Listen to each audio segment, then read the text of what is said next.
People I know who are there. This is an older crowd. There's not a lot of folks, and granted, it's a big crowd here. I'm not good at estimating, but it's definitely over 2,000, maybe close to 3,000. We can't see everyone, but it's an older crowd. A lot of white hair. You see out there Q-tips, as we used to call them in the business, and they're out protesting, and not a lot of young people.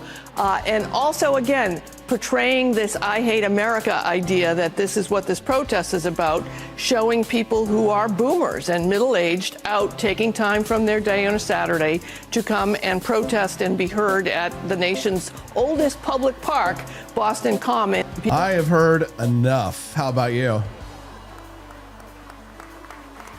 Everybody gets to be heard in this democracy. Pipe down. Good morning, pineapples. Rise in freedom. I'm Austin Peterson. You're watching and listening to the Wake Up America show.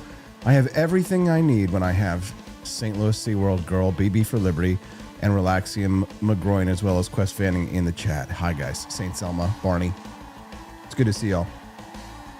Land without kings, ruled instead by committees, credit cards, and people who think that Woodstock was an economic policy. This morning, I woke up to the sound of my baby crying. And I could hear the protesters crying out, not against tyranny, not against censorship, not against $8 a gallon milk. Kings against kings, as if King George III has been hiding in Mar-a-Lago this whole time, sipping a Diet Coke and plotting his comeback tour. No kings, they cried. In America. Did not follow his written law. Don't hate our neighbors.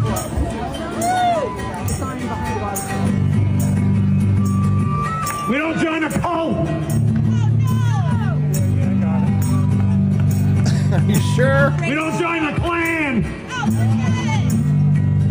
No king, no king, no king. In America. God. No kings, they scream. And they're right. We have no kings. We have boomers instead. A generation that sold freedom by the pound, bought property by the acre, and now lectures their grandchildren on the dangers of privilege, while sitting on 50 years of unearned equity. They were the rebels of 1969, and now they're the landlords of 2025.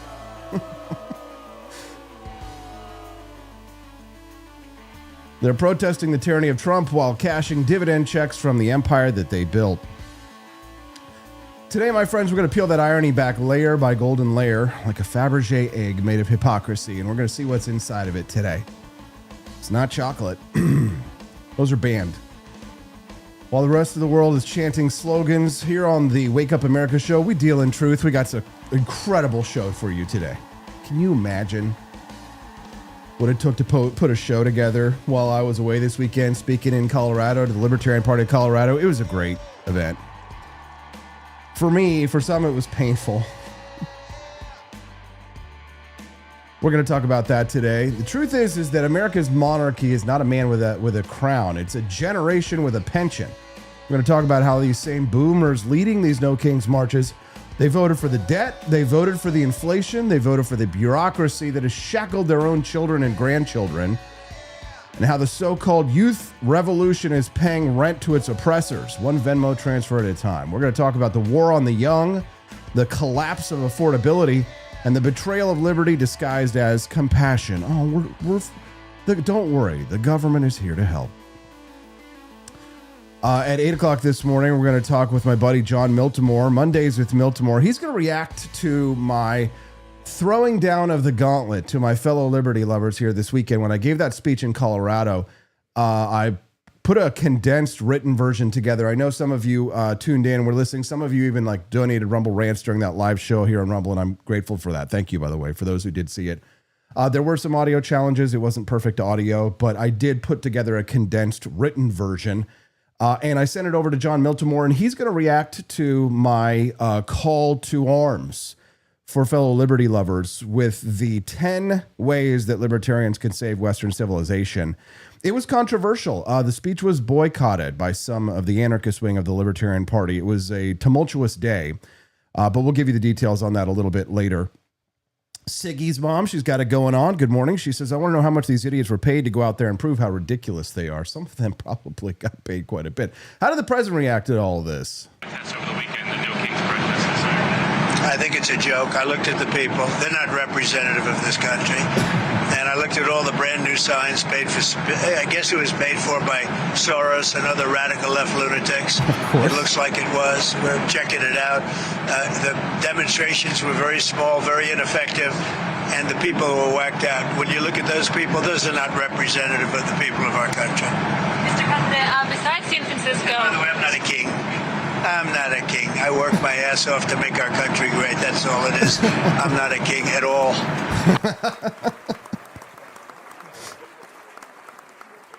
I love that guy more and more every day. So I'm looking forward to this conversation this morning. We're going to talk about the generational wealth gap, and we're going to talk about the boomers, the OK boomers at the No Kings protests this morning. And then at 8:30 a.m., you're going to love this. And we joined at 8:30 a.m. by Sara Higdon. She has some strong feelings about me saying something nice about Senator Lindsey Graham. No. It's a crime, of course, to compliment a Republican who can complete a sentence without drooling. Sara is furious at me, incandescently furious. And we're going to find out why this morning. We're going to talk about what I said, what I meant, and whether the new rule of politics is you can't even half agree with someone without being burned at the stake. How dare you? Everybody's Greta Thunberg now. A statement of fact met with derision. It's all tied into the war that the Thomas Massie supporters are declaring, open war with Donald Trump. Donald Trump has, to their credit, Donald Trump has pushed a candidate to run against Massie in his district, and he'll probably lose like he did last time. But so many of Thomas Massie's supporters are now in open revolt and rebellion against the best president that we've had in my adult life. Is he the greatest president in U.S. history? Well, that remains to be seen, but he's certainly one of the greatest in my lifetime. The last time that I could say that we could point to a president in my lifetime that I'm like, wow, look at that, notching up some wins for liberty, was Ronald Reagan. He's been gone a long time. So Sara Higdon and I are going to talk about that this morning. People are very mad at me. Libertarians are very mad at me, not just for the call to arms, the throwing down of the gauntlet that I had this weekend in Colorado, which was excellently received, and I'm very grateful that they invited me out there. There were some wonderful people out there in Colorado. But they're not mad at me about that so much as they are mad at me for counter-signaling Thomas Massie. It had to happen. Somebody had to finally say, okay, libertarians, why is it that every time there's a bonfire, every libertarian seems to want to throw their bodies onto the fire immediately? No questions asked. Just don't think. Just die. Honestly, I feel as if the early Christian martyrs, I feel like there are fewer Christian martyrs. There are fewer samurai who committed seppuku. The numbers of kamikaze bombers that Japan sent against the United States is a tiny amount compared to the self-sacrificing, self-defeating, suicidal liberty movement in the United States. Tell me if I'm lying. Is this... Oh boy, grab my sword. I'm ready to fight Trump. Oh, congratulations, Massie fans. You've done a great service for your country. Why let the status kill you when you do it to yourselves? It's going to be a very painful discussion at 8:30 a.m. Central, which is why you guys have to watch, because you enjoy the pain. Sarah's mad at me. We're going to talk about that. We're also going to talk about the military-industrial complex. Remember, she served in the military, and I did not. So we'll give her that. Thank you for your service. St. Selma says she's liking the plaid today. Well, thank you very much. We are doing bonus content. But the show's laid out like this, starting at the top, straight into the irony parade. No Kings protests and how America's senior aristocracy has traded their crowns for cardboard signs. At A2, we're going to follow the money, the boomer wealth grab, the housing racket, the quiet class war no one wants to name. We're going to name names here. And, of course, all of this is going to be told with facts and fire and lots of heresy. I'm sure I'm going to get demonetized in no time because this is Wake Up America. It's not Go Back to Sleep America. It's caffeine and clarity. Wake Up America show. I'm Austin Peterson. We're going to roast everybody's sacred cows today. We're going to serve a medium rare. Buckle in, my freedom-loving degenerates. Pour yourself a cup of Founding Flavors coffee.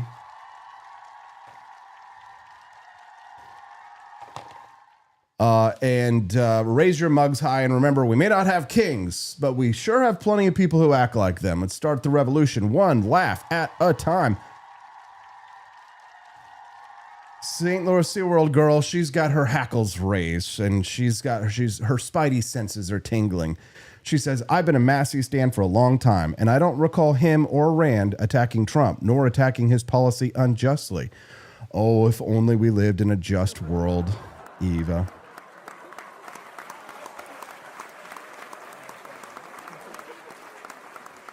But we live in a fallen world, don't we? Good morning, my fellow Americans, loyal subjects of the Kingdom of Absurdistan.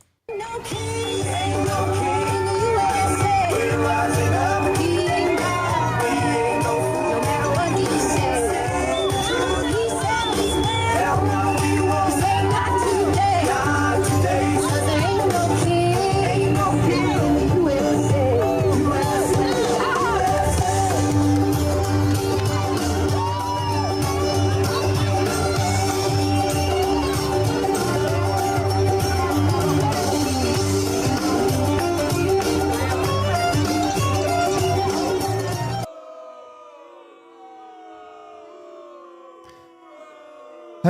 Yeah. So I wake up, I pour my coffee, I check the news. Millions of people are marching in the streets. 2,600 cities are organized, waving signs that say "No Kings" in America in 2025, a land without monarchs, but brimming with court jesters. And they're dead serious. They think that they're living through the fall of Rome. They think that Trump has somehow coronated himself Emperor Orange the First. One guy in Los Angeles was dressed like a medieval peasant holding a cardboard guillotine. A man in Portland was wearing a crown made of thorns, a crown of thorns made out of Amazon boxes, and they call him theatrical. I thought we fought a revolution over this in 1776. We already settled the No Kings thing. In fact, I'm pretty sure we went above and beyond in that one. We even made sure that Meghan Markle couldn't come here and be a queen. But there they were, marching, New York, Los Angeles, Seattle, D.C., holding up signs that say "Defend democracy."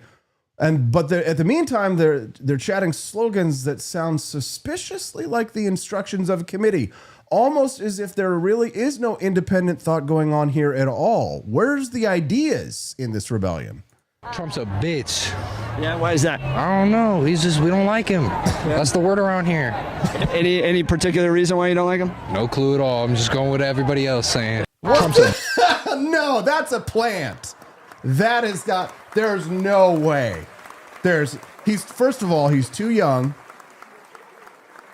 to be at that protest. I don't think that has got to be 710 KNUS News Talk. I don't know what that channel is.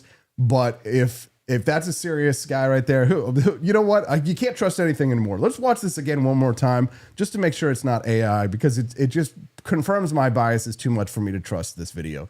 Let's watch the crowd behind him. And if they're melting and molding into each other, then we know we've got an AI video. If all the crowd, the people, the faces, the background, they look normal, then this is legit. Okay, ready? Here we go. Watch it one more time. Trump's a bitch. Yeah, why is that? I don't know. We don't like him. That's the word around here. Any particular reason why you don't like him? No clue at all. I'm just going with everybody else saying. Legit. Okay, it's legit. Good morning. We're glad to have you guys here today. We do have bonus content for you, and it is a fantastic mini documentary today about some new gun laws that you guys need to find out. And in a Lego documentary way, Lego style. So keep those Rumble Rants rocking. We've raised $6 towards the bonus content. Today, right now, we are still educating people about the phase 2 of the bonus content. So everybody who donates, makes a Rumble Rant, or makes a purchase at the shop today is going to be eligible to play our game on their phones with us at the end of the show and to win real prizes from the shop. And everybody's going to be a winner. So if you guys want to stick around toward the end of the show, if you make a Rumble Rant donation, it goes to unlock the bonus content, the mini documentary. And it gets you an entry into the prize giveaway at the end of the show. So get those Rumble Rants in early. Brad is going to send you your code. But how do you get Brad to send you your code? Well, first you got to text him and say, hey, Brad, I want to play the game. This is Andy Opperman, who just gave $5. Thank you, Andy. And anyone else who makes a Rumble Rant donation or any purchase from the shop will make you eligible to play. So here's how it works. Once you've made your contribution to the show this morning to unlock the bonus content, send a text to 573-319-1586. That's 573-319-1586. And make sure you let them know that you are entered to win, and you will get your code at the end of the game. You must be present to win. Okay? All right, so these people at the No Kings protest, they're dead serious. There's a lot of humor going on, but some of the stuff is not funny. For instance, this teacher. Take a look. Hey! You ever heard of those? Bang, bang. Interesting. Bang in the neck. So shot in the neck. Interesting. They've already tracked this woman down. Of course she's a teacher. Hey! You ever heard of those Ozempic, you fat ass? Have you ever heard of Ozempic, you fat ass? Not bad. So here they are. They're marching through New York. They're marching through D.C. And they are old. Old as hell.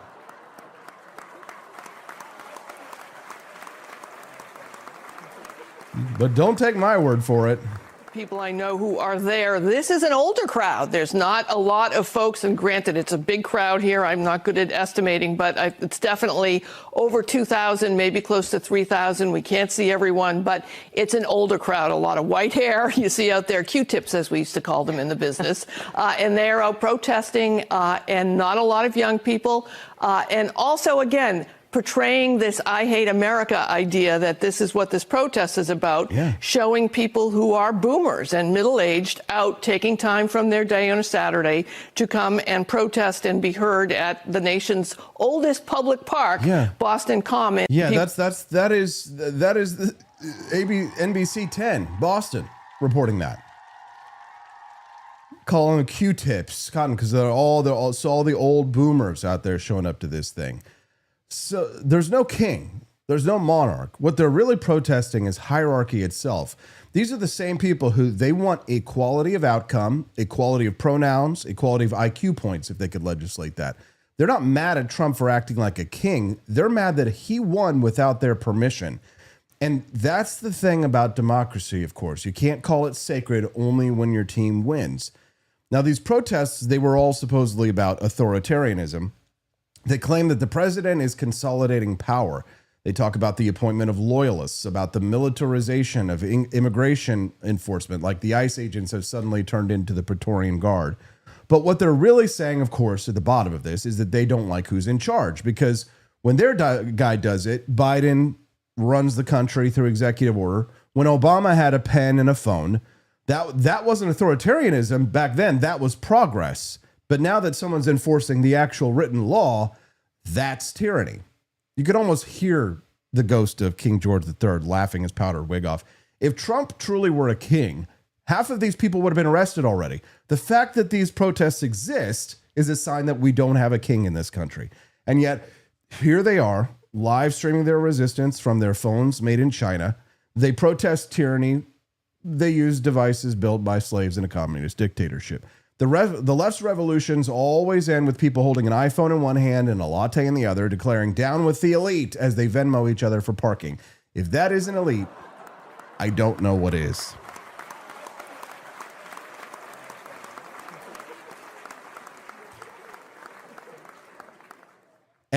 I have to say that they looked good doing it. I mean, these are the best dressed protesters in the Western world.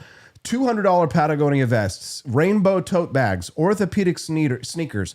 The French stormed the Bastille with muskets. We stormed Starbucks with gluten-free muffins. Take a look at this woman, this next woman in this next video, and tell me if you could smell money.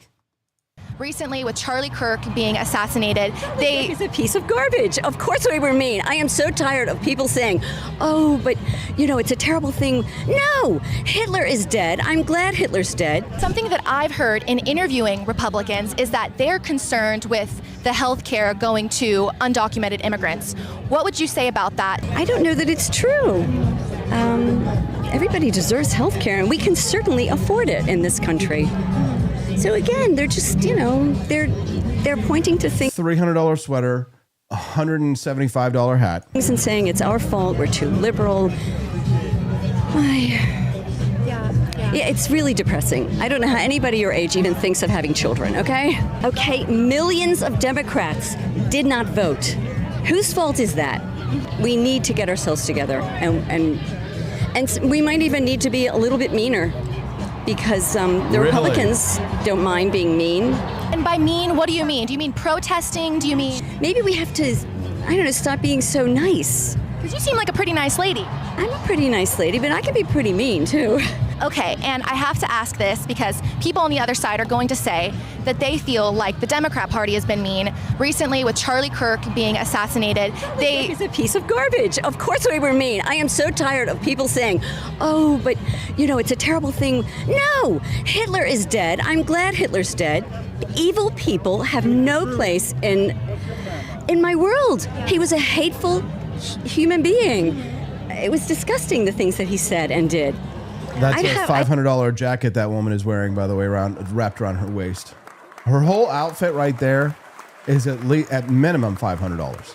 And that's just the hat, the sweater, and probably looks like a Burberry jacket wrapped around her waist right there. And that bag probably, Coach, her entire outfit definitely north of $1,000. That's the left for you. We can afford it. You can afford it, lady. You can.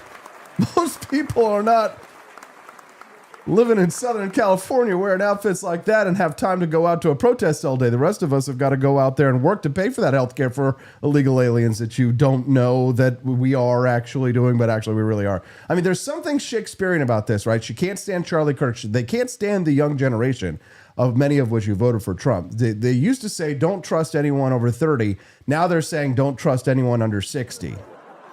The same generation that built this bureaucratic behemoth that we call the modern government, they're now protesting the monster that they created and unleashed. It's like Dr. Frankenstein picketing his own laboratory. And don't get me wrong, I respect their passion, but there's a reason that revolutions belong to the young. Old revolutions get hip replacements. Good morning, pineapples.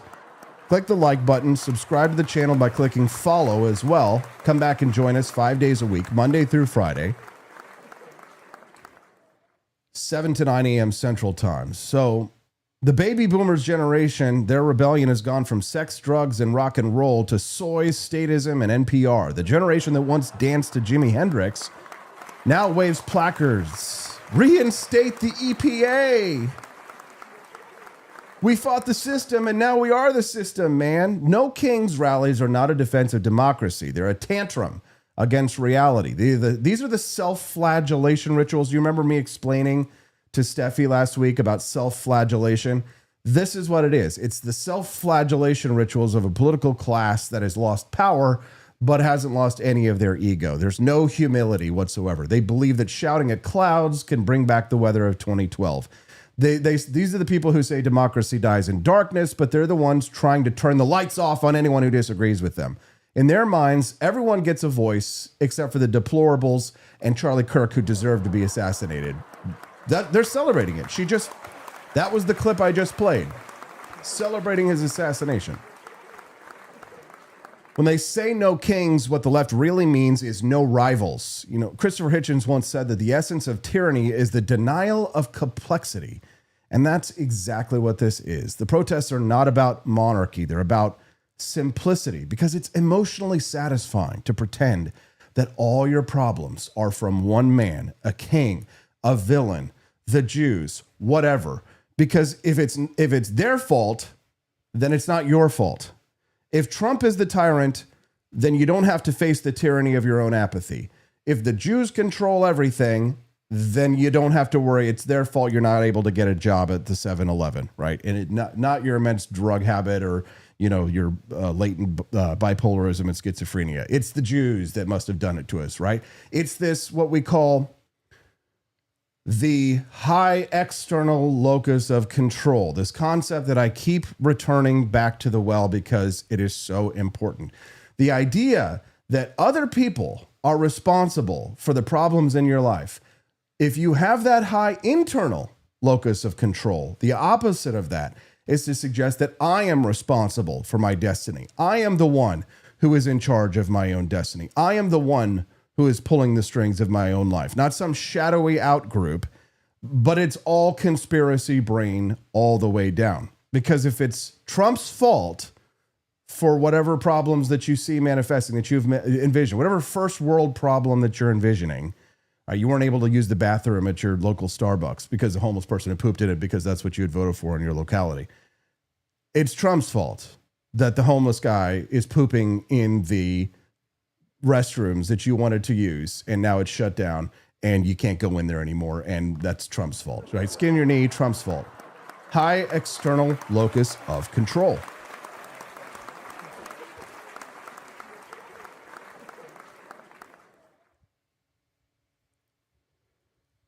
Here's the punchline. Liberty doesn't die because some man declares himself king. It dies when millions of people declare themselves victims. Because once you see yourself, like these people do, as oppressed, then you stop taking responsibility for your own life. And then when responsibility, personal responsibility dies, tyranny moves in. They claim to be saving democracy, but what they're really trying to do is purify it and make it ideologically sterile. And a democracy without dissent is a monarchy, just with better branding. The irony, of course, is exquisite. Good morning, Pineapples, Thormock, John Knox. Good to see you all today.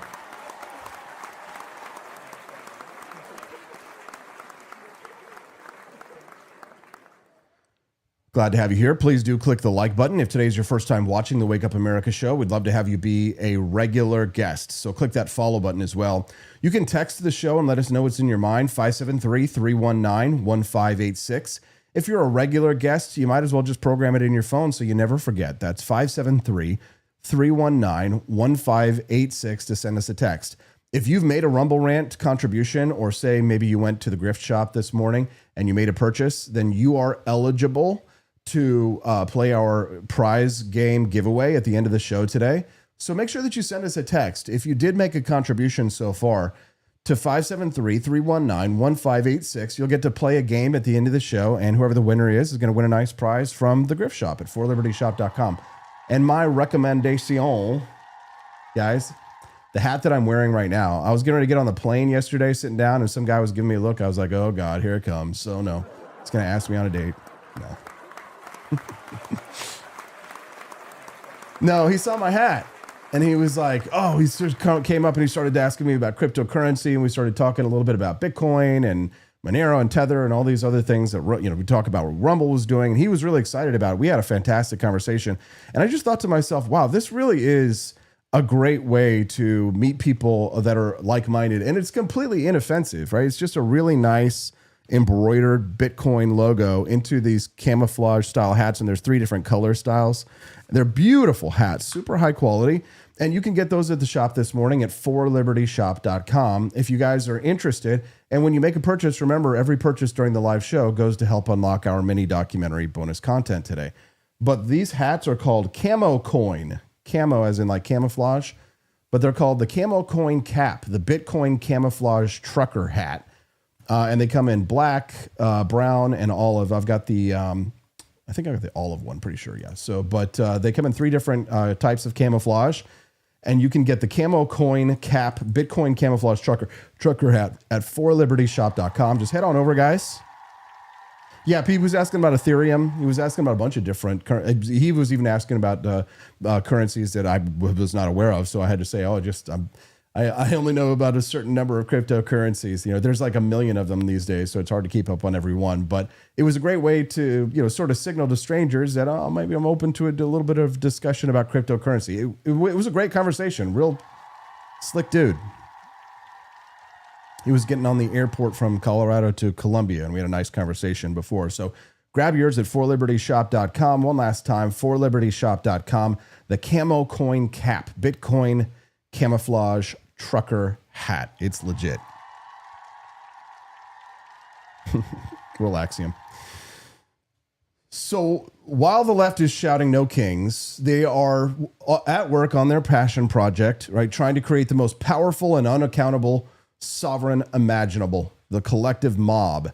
And of course, the collective mob has no conscience, no face, no shame, and no memory. It cannot be reasoned with. It cannot be voted out. It has no conscience. It demands fealty, and it offers none in return. This is the digital feudalism. Twitter is the new throne room. The influencers now are the new nobility amongst them.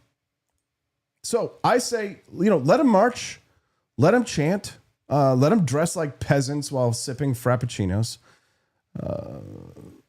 Every time a mob screams no kings, it ends up crowning one of its own. So if you listen closely, beneath the slogans, beneath the noise, what is it that you hear? You can almost hear the faint echo of 1776 reminding us the problem was not the king. It was always power without principle. It was no taxation without representation, wasn't it?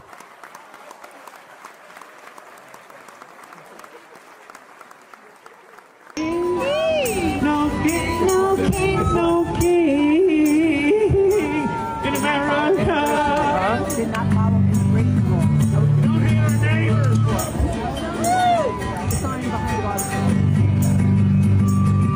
We don't join a cult.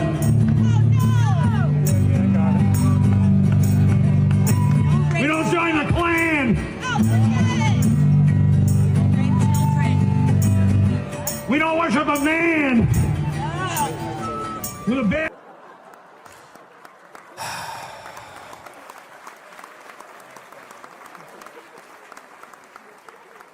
This is a video leftist who realized that participating in the No Kings rally was a complete waste of time, and she thinks the Democrats are cooked.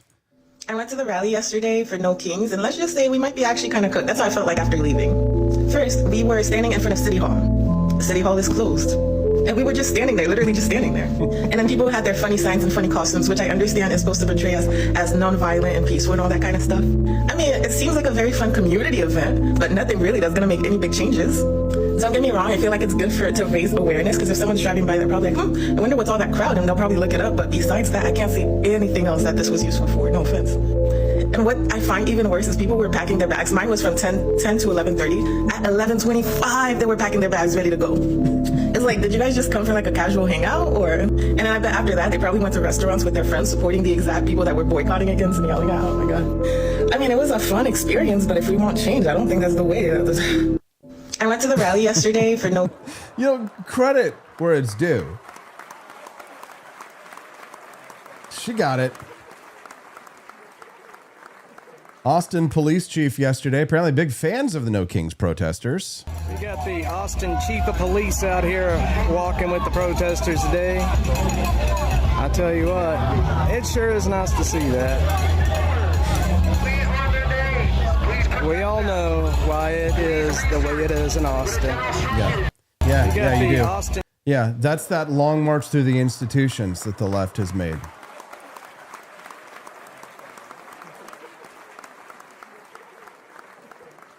That's what the left has done. And I addressed that in my speech that I gave this weekend in Colorado.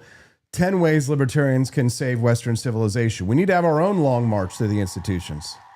A lot of these people look like they need to be marching a lot more every day. They need one more day of every day. They need a No Kings protest just so they can lose the weight. Good morning, pineapples. Looking very good and very nice. Itchy McGroin is here. Nice. Looking very good and very nice.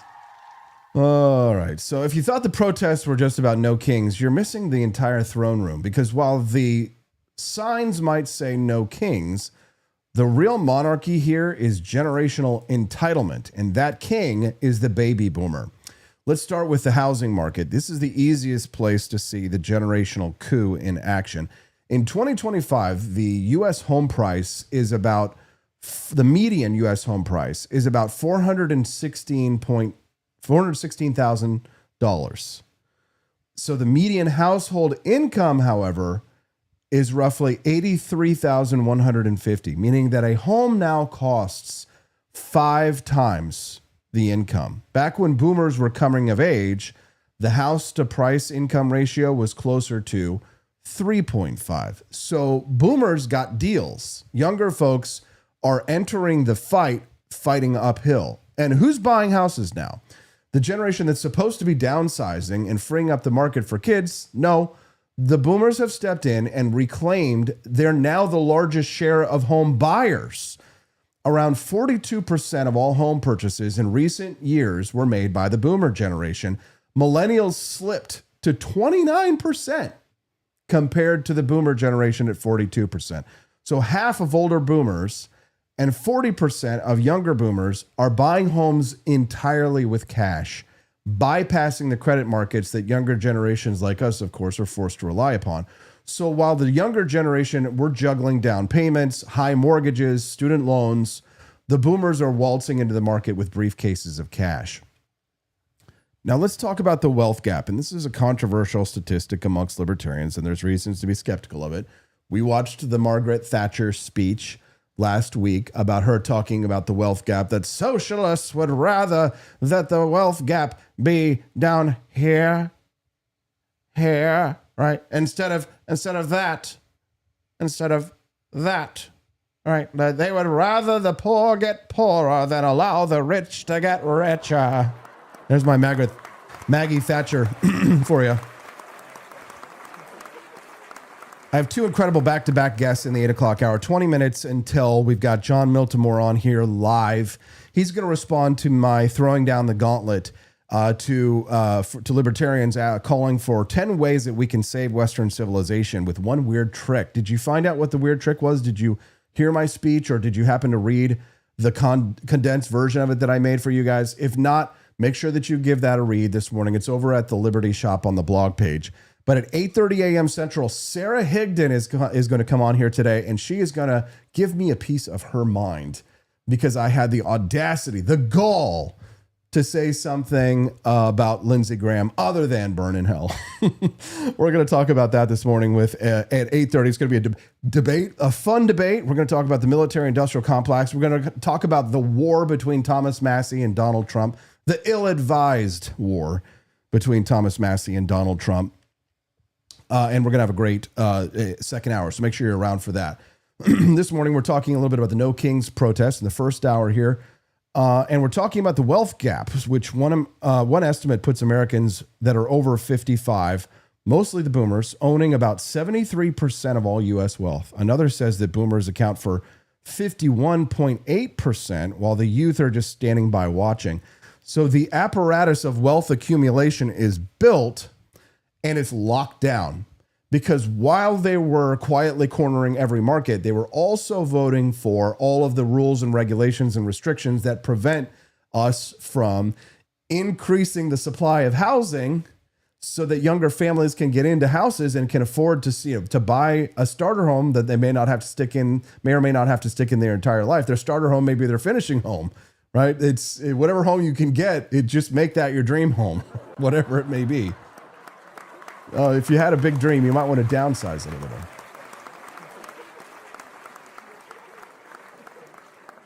They locked it down because, of course, what happens if you build more homes? Not in my backyard, you're not going to build a housing development.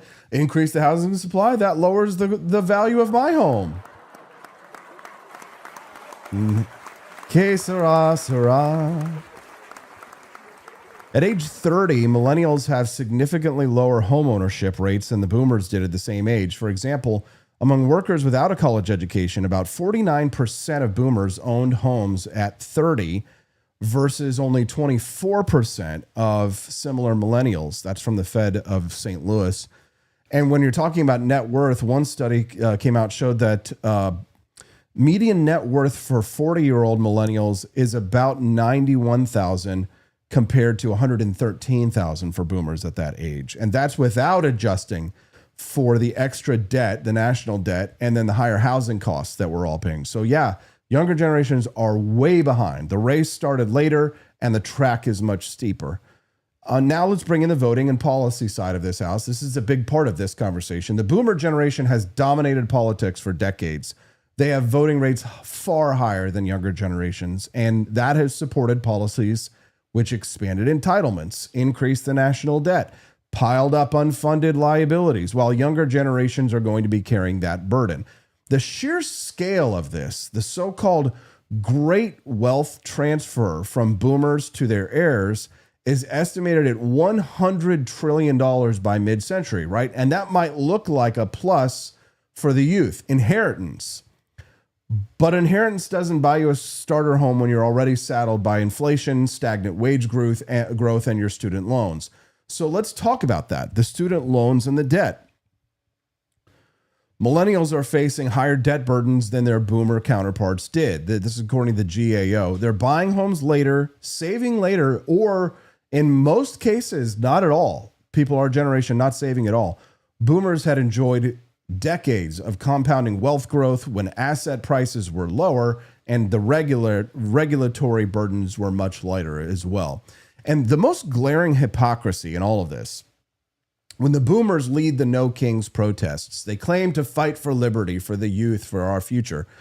These are often the same folks who voted for policies that inflated housing, inflated education costs, inflated the regulatory burden on all of us. They're protesting the consequences, but they're the ones who helped write the equation. They fund the system, they reap the benefits, and then they hold the younger generation hostage with the tab. We're the ones who have to pay it.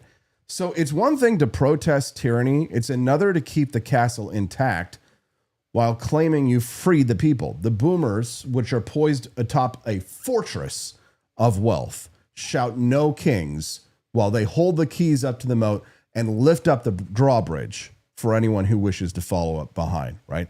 And don't think I'm forgetting the day-to-day reality on this one. More than the bigger picture, many young Americans are still living at home with parents or delaying family formation because of housing costs and income growth, which does not align. Now, and if your mother-in-law's, right, she's an exception, of course, bless your heart, but an exception doesn't correct the rule.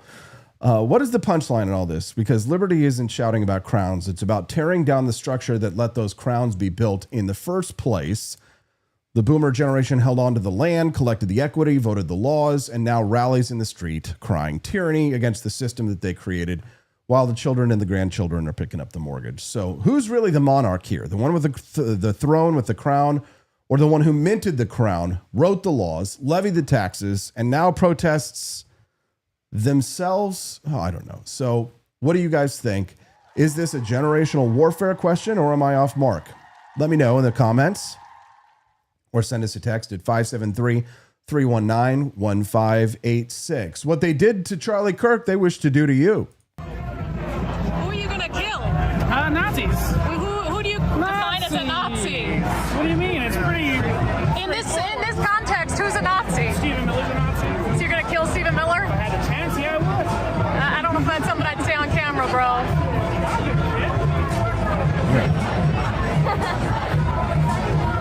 Just what?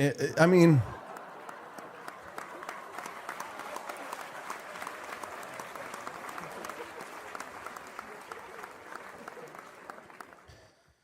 so this weekend in Denver, Colorado, I was invited to speak to the Libertarian Party convention, and it was a fantastic event. It was well attended for a Libertarian event. I've seen Libertarian events with far fewer people, but there was all sorts of power struggles for control between left libertarians and right libertarians. And I guess the left libertarians won the chair positions and forced out the old committee of people who had invited me there. So there's all of this drama. And the people who had won the elections earlier in the day at that convention apparently stormed out of the convention as a boycott of a protest to have me there and refused to hear my speech. The anarcho-capitalist crowd of the Libertarian Party. This is what I like to refer to them as sort of the child heroin caucus, because that's kind of, you know, the people who booed me for the child heroin caucus. For the you shouldn't be allowed to sell heroin to 5-year-olds, you know, those type. I know.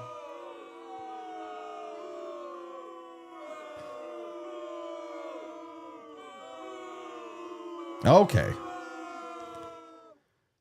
They were they boycotted my speech. They protested because, of course, they were afraid. They are deeply closed-minded. They are deeply fearful people. They are afraid of any form of confrontation that doesn't just give them more immediate power. Of course, they'll confront when it gives them power, not when they have to be challenged. The triumphal madcap child heroin caucus of the LP boycotted my speech, like the leftists that they truly are.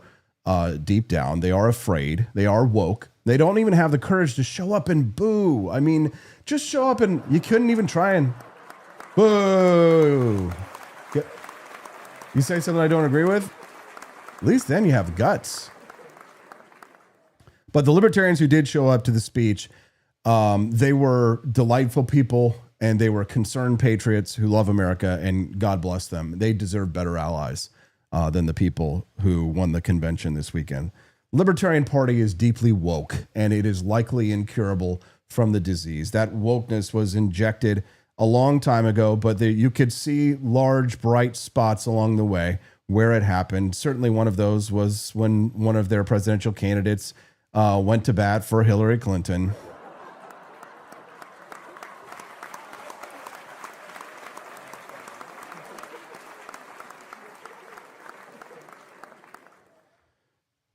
And this convention was a fantastic demonstration of just how pitiful the liberty movement has become. So I gave a speech, and that speech, 10 Ways That Libertarians Can Save Western Civilization, is available for you to watch and to read. And I know that many people out there are like, well, Austin, well, make it an audio. Well, you can watch the video if you don't want to read. If you like to read and be able to consider things, then you can check out the blog over at the Grift Shop. That's forlibertyshop.com. While you're over there, you can click on this article, the news article. It says 10 ways libertarians can save Western civilization with this one weird trick. Austin, what's the weird trick? What's the trick? I gotta know.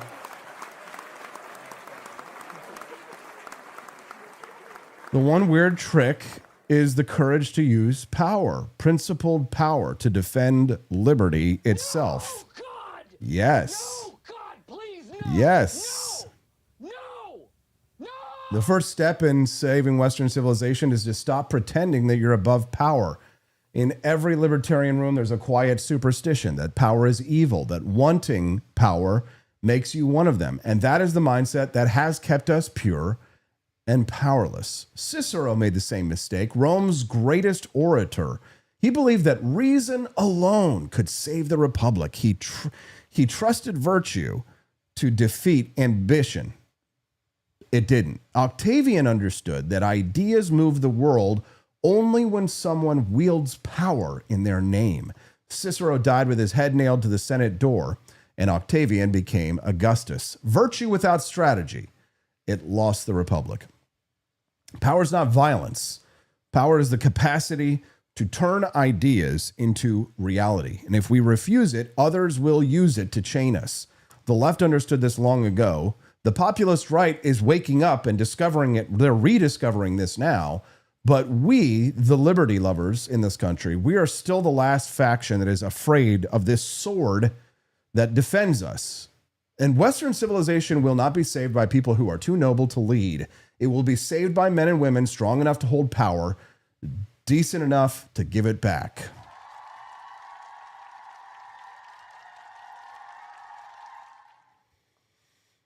Number two, but maybe the most important, escape the purity spiral. You know, we possess many gifts, right? We have logic, wit, and we have, a supernatural ability to spot a Fed at 50 paces. But what is our curse? This convention was a perfect example of it over the weekend. Our curse is cannibalism.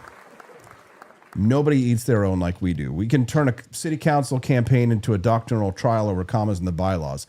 This is how freedom dies. Not under tyranny, but under endless, mind-numbing, boring wasted time under snarky Facebook threads. The left builds institutions. They take messy wins. It was messy, but they won. We got Zoran Mandani across the finish line. They take symbolic wins and then they move forward. We take symbolic losses and then we start new group chats. It's a shame. It's time to change. No more ritual suicide. Or if you're going to do it, please just do it on your own and don't drag us down with you. John Miltimore is going to join us live in 5 minutes. We're going to go through this. Keep dropping those Rumble rants. Help us unlock that bonus content and then get an entry to win to play our game at the end of the show today. It's going to be a fun game. Can't wait to play it with you guys, and you'll win real prizes. But you got to get Rumble rants in to unlock the bonus content. My suggestion, go to forlibertyshop.com. Get the camo coin Bitcoin cap that gets you an entry to win another great prize from the shop, and it helps us to unlock that bonus content. See you guys when we get back. It's the Wake Up America show on the For Liberty Network.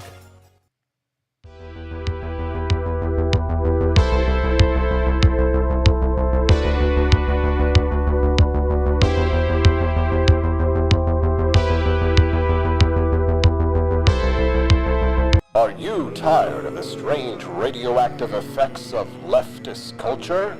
Do you ever wonder what happened to good old-fashioned American values? Well, fear no more, because there's a new force fighting back against the cultural rot of today.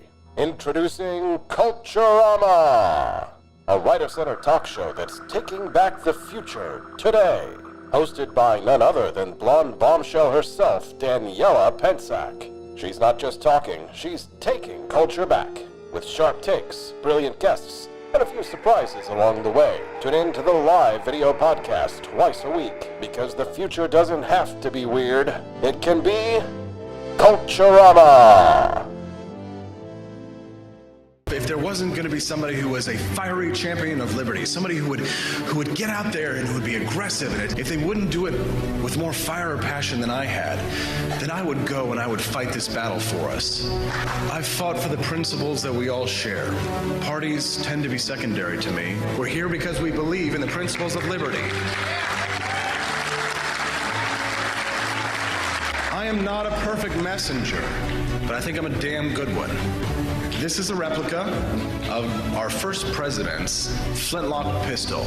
You have my full support, my respect, and my gun.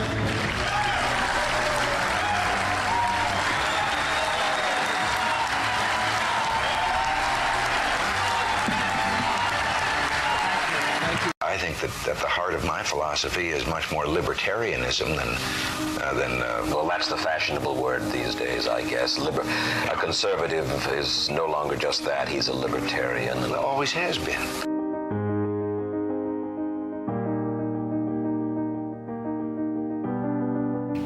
Yet any time you and I question the schemes of the do-gooders, we're denounced as being against their humanitarian goals. They say we're always against things, we're never for anything.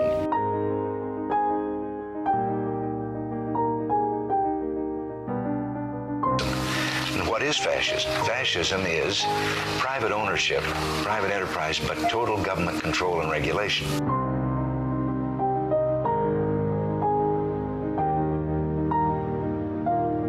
Well, the trouble with our liberal friends is not that they're ignorant. It's just that they know so much that isn't so.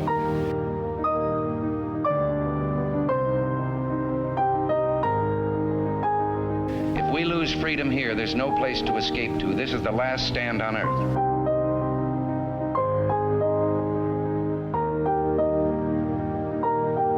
This is the issue of this election. Whether we believe in our capacity for self-government or whether we abandon the American Revolution and confess that a little intellectual elite in a far distant capital can plan our lives for us better than we can plan them ourselves.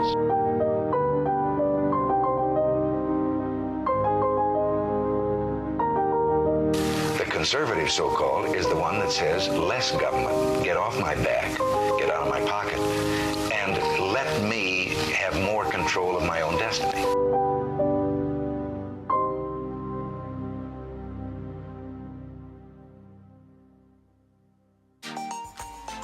Welcome back to the Wake Up America show. I'm Austin Peterson, the host of this thing, and I am so thankful that you are here. Would you click the like button if you haven't already?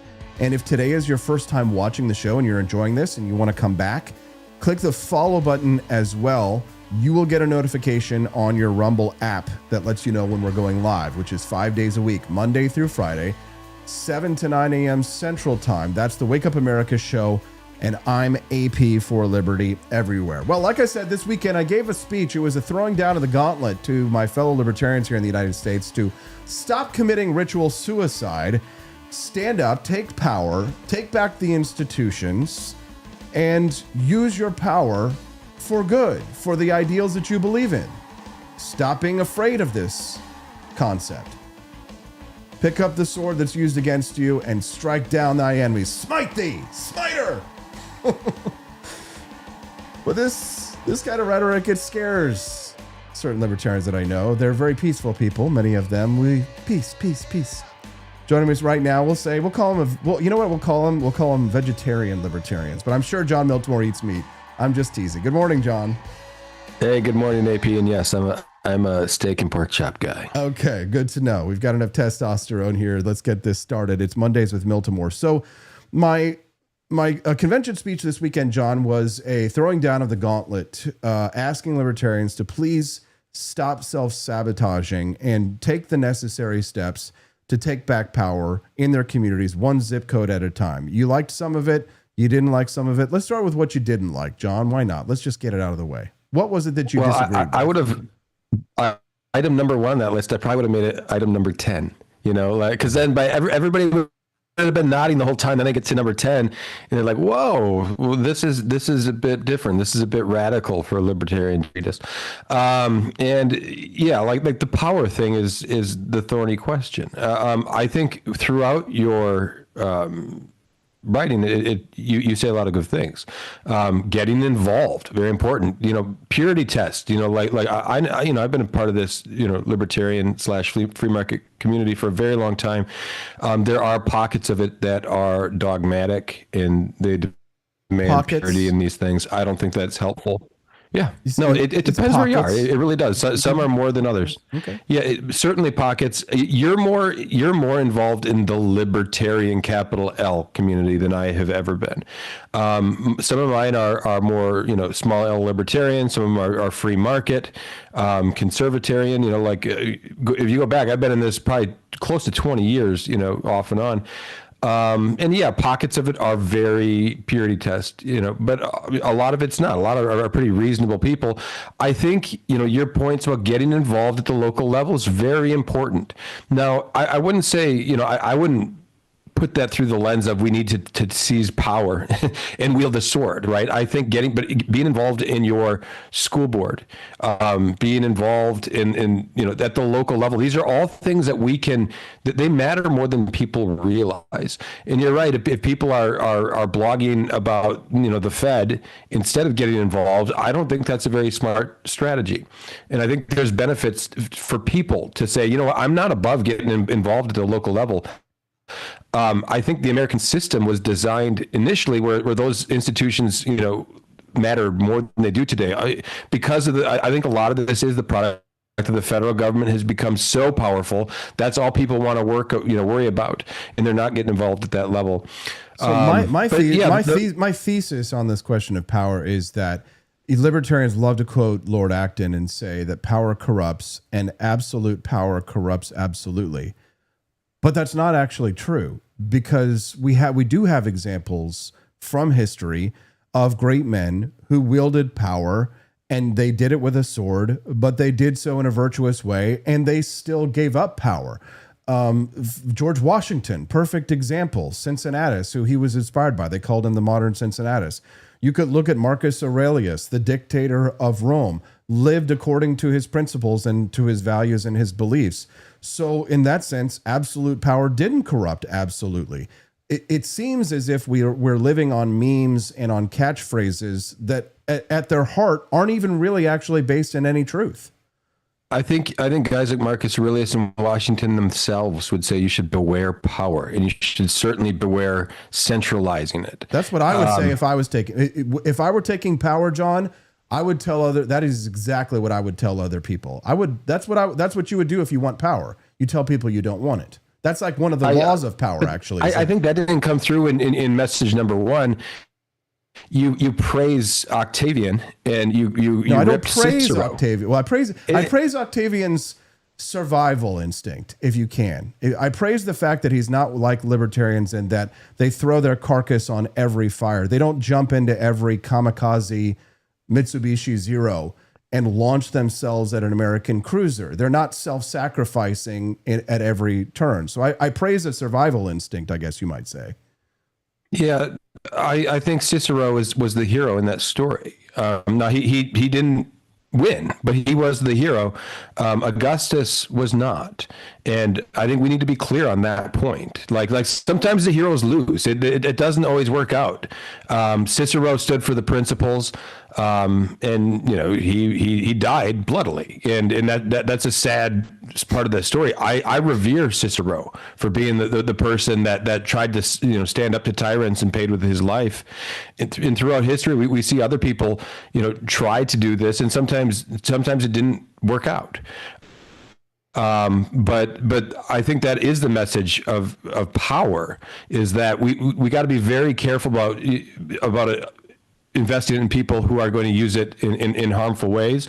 The Bolsheviks lusted over power, and that to me was what the first sign. Even if you didn't know like the rotten core from Marxism, the very fact that they lusted over power that way should have been a warning sign to people.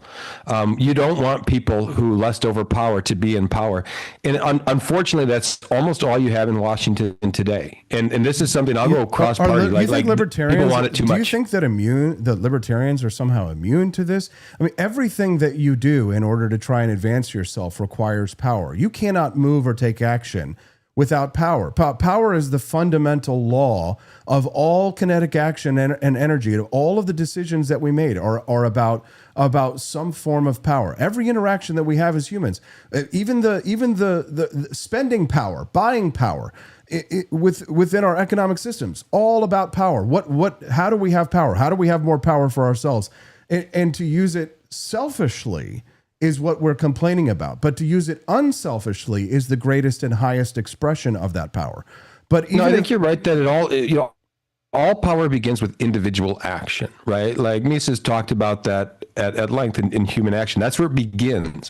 It's when we seek power over others through means that are not voluntary. That's what we need to be aware of. And this is what centralized power is. This is what government power is. Correct. It means we get to decree correct. the actions of other people. But there are legitimate, lawful means of which we can take power to suppress the behavior of others involuntarily. Like, for example, having police and courts and taking people to jail if they commit a crime. Then we take violent power over them. They don't have, a lot of people think that they should have the freedom to do a lot of things that they don't really have the freedom to do. But I don't know, call to prayer at 3 a.m. in the morning, blasting in their neighbors' ears.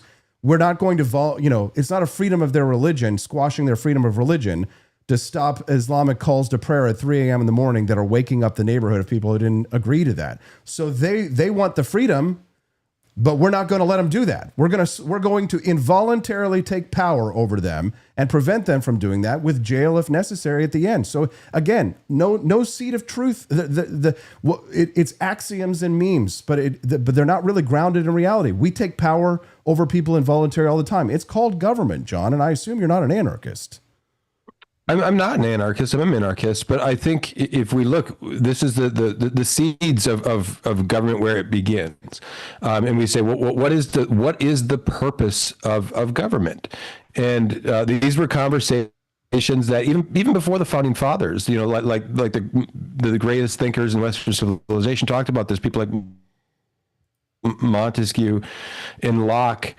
And Hume, and this is why when Mises says government is force, right? This is what we need to understand. Government is the ability to use force. This is why limited in scope, because we're talking about raw force here, and we need to think very carefully. What is the purpose of government? What is the purpose? Ask for listeners. Ask your friend. Ask your somebody at the Thanksgiving table. What do you think the purpose of government is? A lot of people people think the purpose of government is just to make our lives better. That really isn't. That's an irrational answer to me. I think if we look, government at our founding had a very specific purpose. It was created to protect life and liberty and the pursuit of happiness and property. That's the same thing. It's like a semantic argument you're making here. What's the difference between the purpose of government is to protect our life and our liberty and making our lives better? It's the same thing. No, I don't think it is. I think once you create these guardrails for government, it says, well, no, we can't use government to tell people what to eat. We can't use government in these sprawling ways where we're spraying money out to USAID and again, you're right. This is one line, and then you need to codify that within the limits of the Constitution, right? It places all these limits on what they enumerate, line by line, what the powers of the government are. The problem is that document, that was written is now have been thrown out the window. The Constitution, all that really matters is what it says you can't do, right? Like you had the Bill of Rights. That's the only part of the Constitution that still exists. All these things that the chains that we created with the Constitution, those have been thrown out. Unless it's explicitly prohibited in the Constitution, today people assume that the federal government has the right to do it, and this goes back to my point. The power, limited government has now been unleashed. It's presumed that it can do everything, and that is not what the founders wanted, because they understood that power is dangerous and not to be concentrated in the hands of the few. I'm speaking to John Miltimore this morning on the Wake Up America show. We're talking about liberty and power.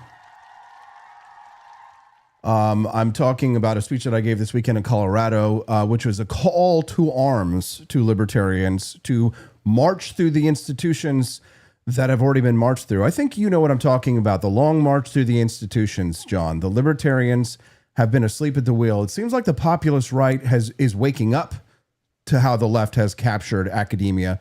But some of our people are still fighting yesterday's battles and, the Gulf War invasion in 1993, John. Talk to us about the long march through the institutions that the left has conducted. What it is, and what we can do to turn the tide against it. Yeah, I assume you're talking about Gramsci, who I think borrowed that line actually Antonio from Gramsci, yes. Yeah. No, there's truth. Like we woke up one day in, whether it was 10 years ago or 20 years ago, and you realized that the long march had succeeded, that you had a lot of, Marxists that were in charge of universities, that their ideas on college campuses had triumphed, that universities, we forget universities were established to pursue truth. That's not what they pursue today. They're institutions that run on power in federal money. Reclaiming those institutions is important, and I think it begins. This is where I think libertarians and the populist right need to have a conversation. I think libertarians need to be vocal that it starts with cutting universities off of federal funding. I think that is step one. I think if you look, too many on the right want to dangle those federal monies in front of the universities and use that money to get universities to do what they want.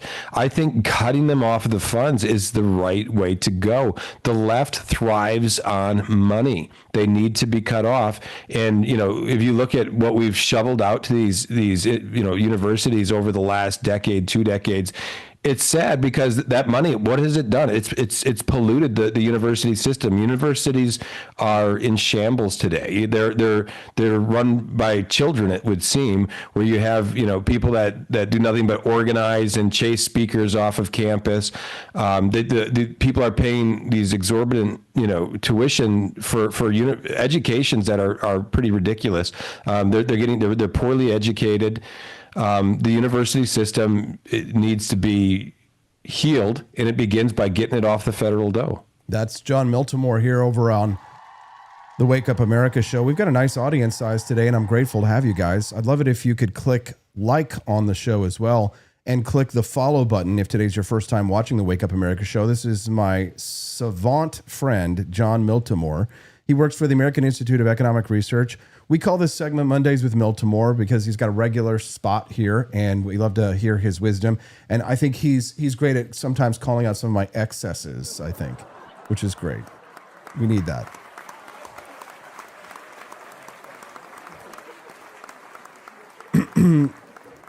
John, this morning you sent me an article about how the plant-based meat boom is dead and consumers killed it. What's your thesis? Well, it was one of these, I don't know if you saw Beyond Meat. It's a California-based company. It was booming 5-6 years ago. You know, I remember reading a Bloomberg article that interviewed James Cameron's wife, and it talked about how their whole portfolio was going through the plant-based meat lens. And I'm sure they did very well early on. Like after their IPO, their stock quadrupled and their market cap hit $7-8 billion. Stock was trading at about $200 a share. On Monday, you know, they disclosed that they were, you know, offloading some of their debt through some restructuring. The stock had bottomed out at about 70 cents a share. So the company had lost 99.5% of its value. And if you look, it's not hard to see why. You go back to 2020, 2021, all these projections that globally and in the United States, everybody was moving on to plant-based diets. The projections were quite silly when you look. Soon 10% of humans were going to be getting, food, from plant-based meats. Well, those projections turned out to not be true. The experts, no, Austin, believe it or not, the experts were wrong yet again. If you look back, since 2021, consumption of plant-based meat has declined probably 45%. So you have companies like Beyond Meat that are struggling to survive. If you look, I tried to figure out some of the, what drove this.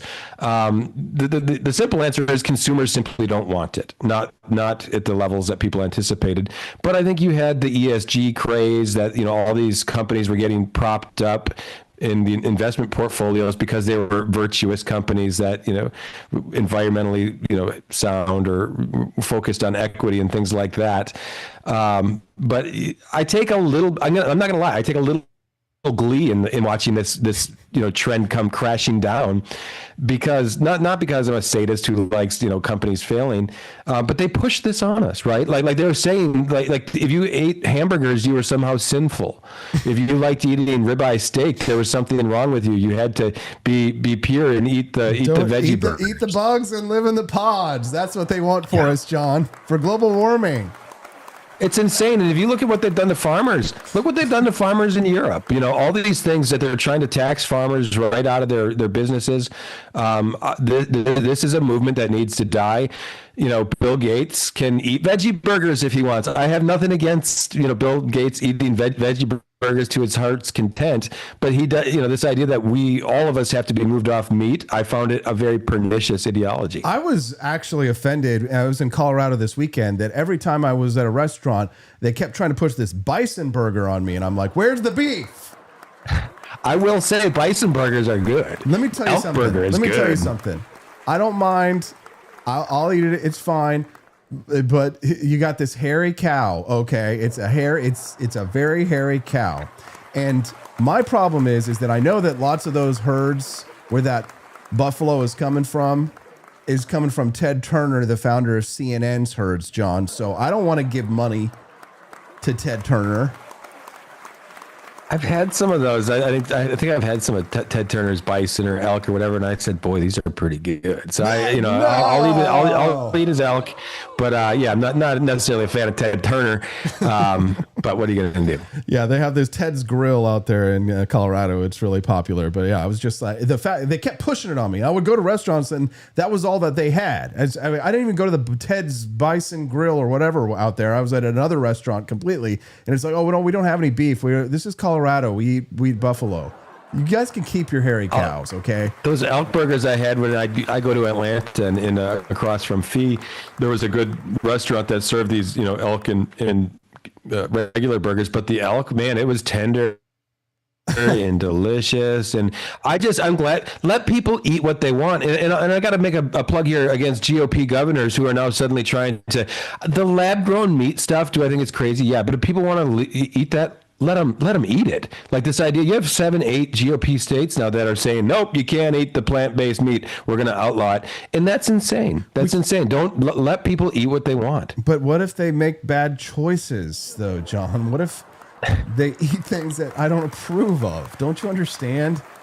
We don't talk about it enough. The freedom to make bad choices is what life's about, right? Where we all make bad choices. I've made my share of them. Let people make bad choices. Okay, well, people make bad choices, John, like not taking Thomas Massey's side on every issue, including the times that he's fighting with Donald Trump. We're going to talk with Sara Higdon after this about the widening rift between Kentucky Congressman Thomas Massey and former President Donald Trump.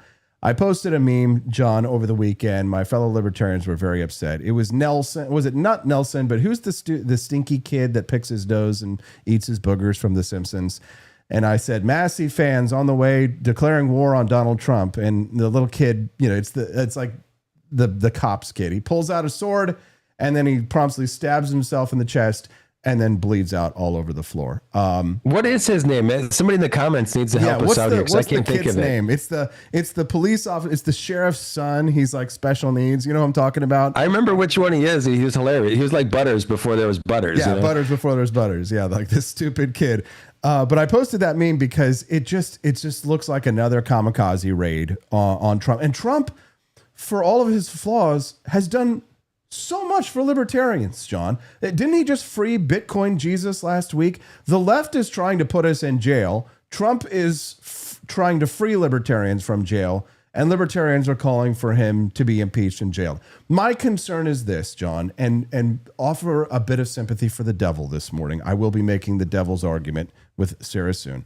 But are we really better off if we allow our Cicero, to have his head nailed to the Senate door, the House of Representatives door, his head and his hands nailed to the door, like Amash? Or would we be better if we don't make high-value enemies in exchange for low-value friends? No, I don't think running people out of the party like this is good. I think it's one of the uglier, traits I've seen. And I don't even know what this spat is about, but there are plenty of things libertarians should be mad about. This whole idea of just dropping bombs on drug cartels. I think this is insane. I can't believe it's happening. I haven't written about it or talked about it publicly, but I'm like, what are we doing here? We're escalating the use of state power because they have some drugs on board? Like, this is dangerous stuff, and we need leaders that are going to have the courage to speak about it, even if the Donald comes and slaps him down and he's going to. And I get why people are afraid of that. His followers are kind of crazy. A lot of them they'll get the knives out on you on Twitter, but we need people that are going to stand up and say what's right here in dropping bombs on boats. Now, again, are some of these drug dealers? Yeah, I see a poor fisherman was involved in one of these too. Like they got him. This is not a legitimate use of state power to turn it on drug dealers. So just so that we're clear here, it's good. It's fine if Massey is Cicero'd like Amash was, that we lose him because we will study his beautiful poetry and what he believed after he and his allies have been crushed under the wheels of time and Trump and MAGA. I think Massey is not going to be Cicero'd. I think Massey's going to win in a landslide. I think he is a bulwark against Trump. I love Thomas Massey. I love him. I support him. I donate to him. Do you think that he has the charisma and the ability to build a coalition that could make him the next president of the United States? Probably not. I don't. But who does? And here's the thing today. That's what his supporters really are. That's where they're living right now. Are they living in reality, John? Are those people living in reality who disagree with you? Well, let me just say one thing. I would have said a number of years ago that you were crazy if Trump would have been president, right? In 2016, early in February, it was like one of those things. I think sane people laughed when over the Trump presidency.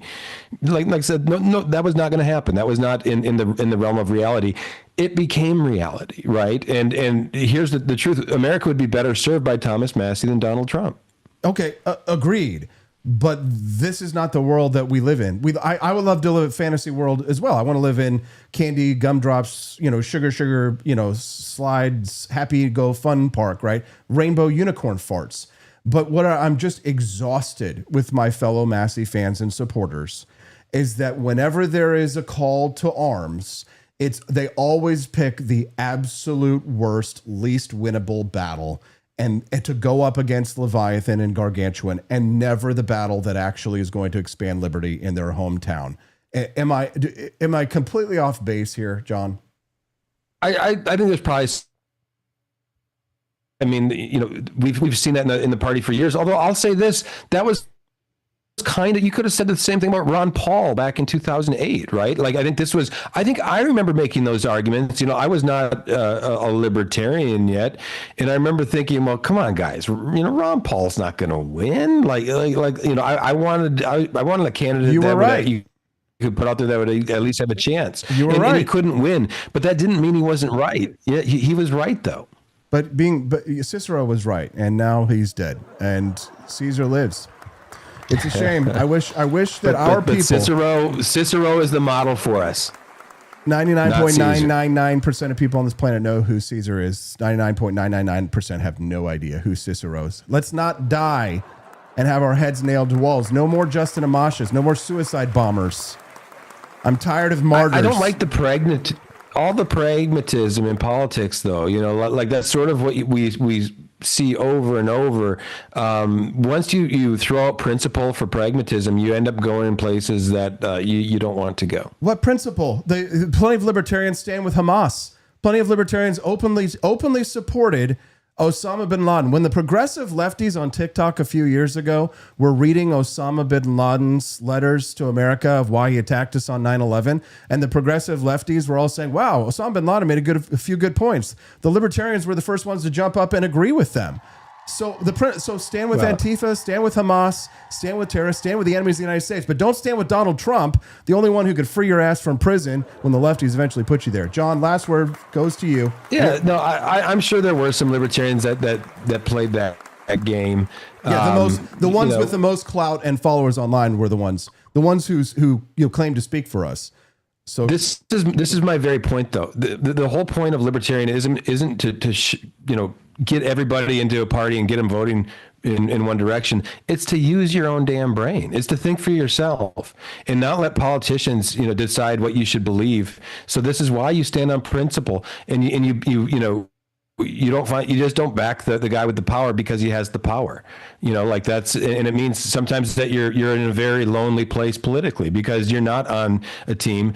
But that's sort of what I think libertarianism should be. It's that as individuals, we decide what is right and what's wrong, and we don't jump on the bandwagon with the guy who has the power. There we go. John Miltimore with his libertarian take. Thank you, sir. We appreciate you very much. Pleasure being with you, AP. Have a good one. You too. Bye-bye. Trump's a bitch. Yeah, why is that? I don't know. We don't like him. Yeah. That's the word around here. Any particular reason why you don't like him? No clue at all. I'm just going with everybody else saying. Yeah. Don't get dead, says I giving a shit. Yeah, exactly. I don't want to spend the holidays dead. My friend Sara Higdon's on the way. We haven't unlocked the bonus content yet, but keep it coming, guys. Keep those Rumble rants going. Make those donations, and you guys are entered to win a great prize at the end of the show from the Grift Shop at thegriftshop.com. So go shopping. We've raised $31 towards the $100 goal. If we hit $100, then you get the bonus content instead of commercials. We'll be right back. Enjoy these commercials. It's the Wake Up America show on the 4 Liberty Network. Sara Higdon up next. Here at Alligator Alcatraz, the fence keeps them in. But slip up, and you're on my plate. Looks like breakfast is making a run for it. We got 3 hot meals trying to check out early from Alligator Alcatraz.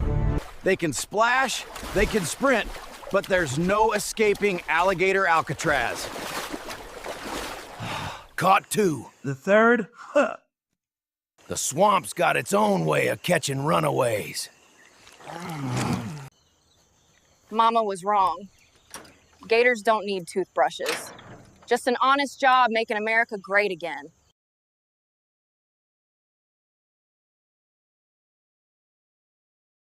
Imagine bringing George Washington back to life. Just to explain that in 2025, men can get pregnant, waving an American flag might offend someone, and our government is $34 trillion in debt. But that's not all, George. We have drag queen story hour for toddlers. Pronouns are mandatory. And Harvard can't define woman. Oh. And we send billions to Ukraine but can't fix potholes in Ohio. You know, just normal modern empire stuff. I'm sure he'd be totally cool with it. Right after he finishes reloading. He didn't cross the Delaware for this nonsense, but you can carry on the fight with gear that would have made King George cry. Shop bold, shop free, shop for libertyshop.com.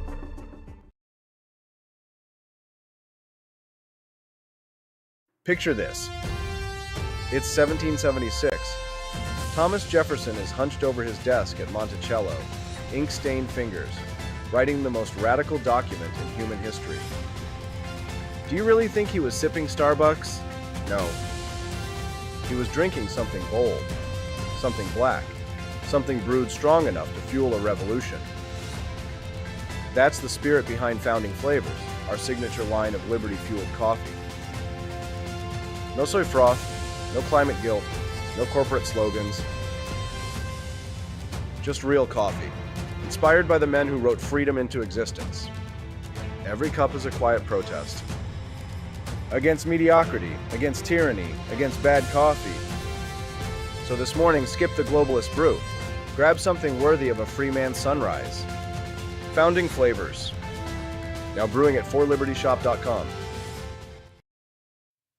Is it that the Republicans fear Trump so much, but they agree with you privately? How they just talk about that for a minute? Yeah. Is that it? That's it. That's it in a nutshell. I don't think my colleagues are happy about covering up for pedophiles, but that's what's happening. And it's so sick and twisted. The reason they're doing it is because they're terrified of President Trump's political machine. Not just his legislative affairs folks are reaching out from the White House to every Republican member of Congress who might think about co-sponsoring this. They're getting calls from the political machine that Donald Trump runs. We've got members of Congress who have aspirations of running for statewide office.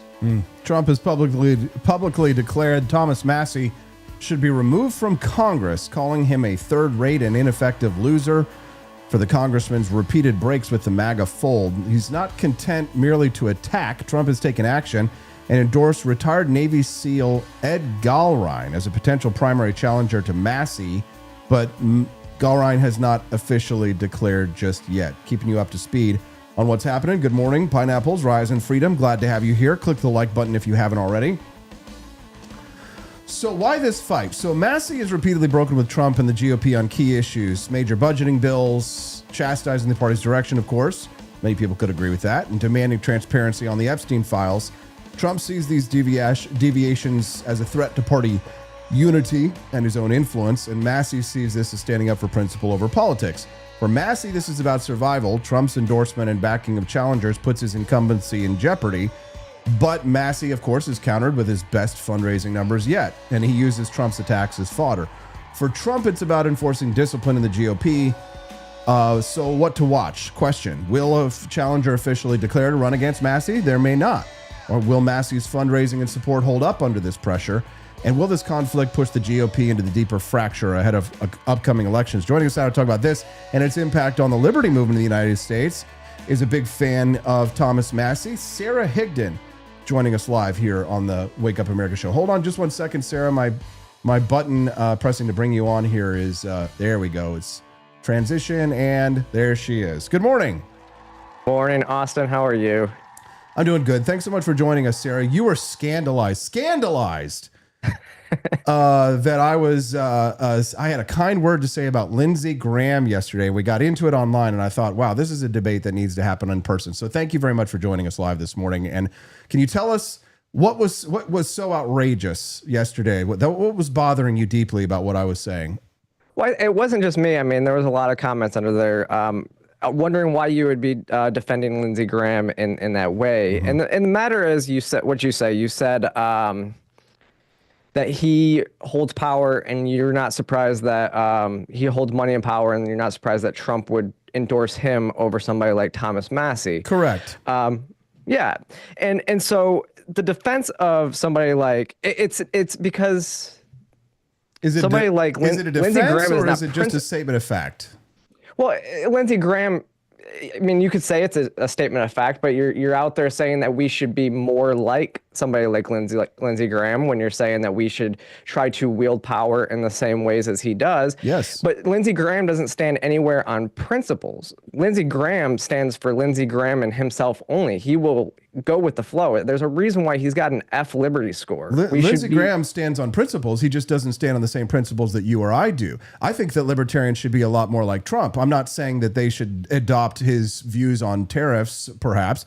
What I'm saying is that there's a lot to learn from people that we disagree with politically because they wield actual political power, not political power amongst people for whom internet points is a form of currency to them. I'm talking about people who get things done.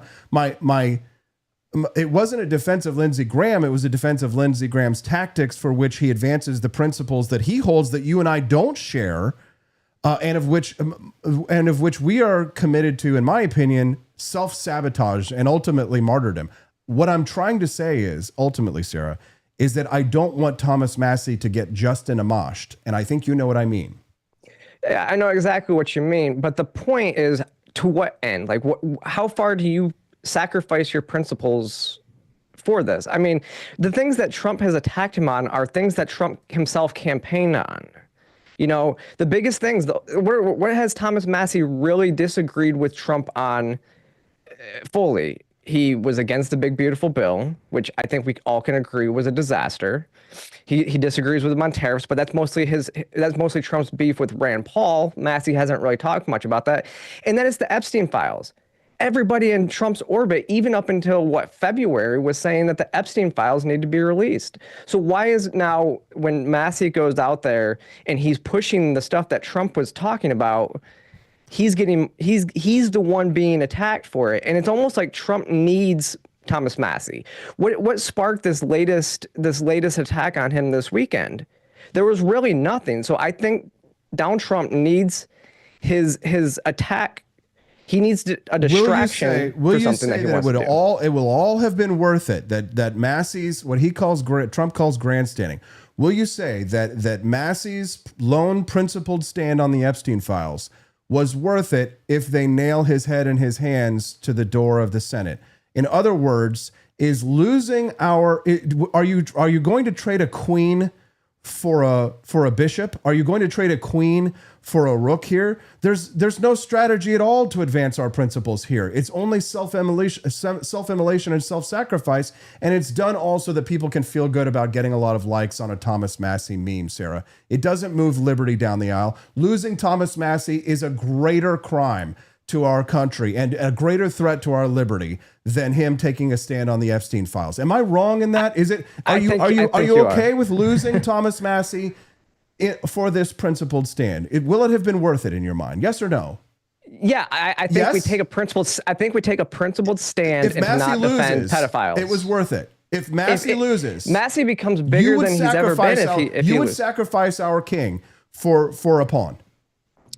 I mean, it's not like I have faith he's not going to lose, but it's not that. It's the fact that he's standing up for pedophiles, or he's standing against pedophiles, where the administration seems to be defending the Epstein files, where we know for a fact. This is a false dichotomy. It's not an issue of like, oh, you're not standing against pedophiles if you don't want Thomas Massie to lose his congressional bid because of some endless crusade of tilting at windmills that doesn't actually even accomplish. Because here's the thing, Sarah, if he doesn't get it done, if he fails in the end, and then he loses his seat too, you've lost everything. You've gone to the blackjack table. No, you've put everything on the blackjack table, and you walk home with nothing. Nothing.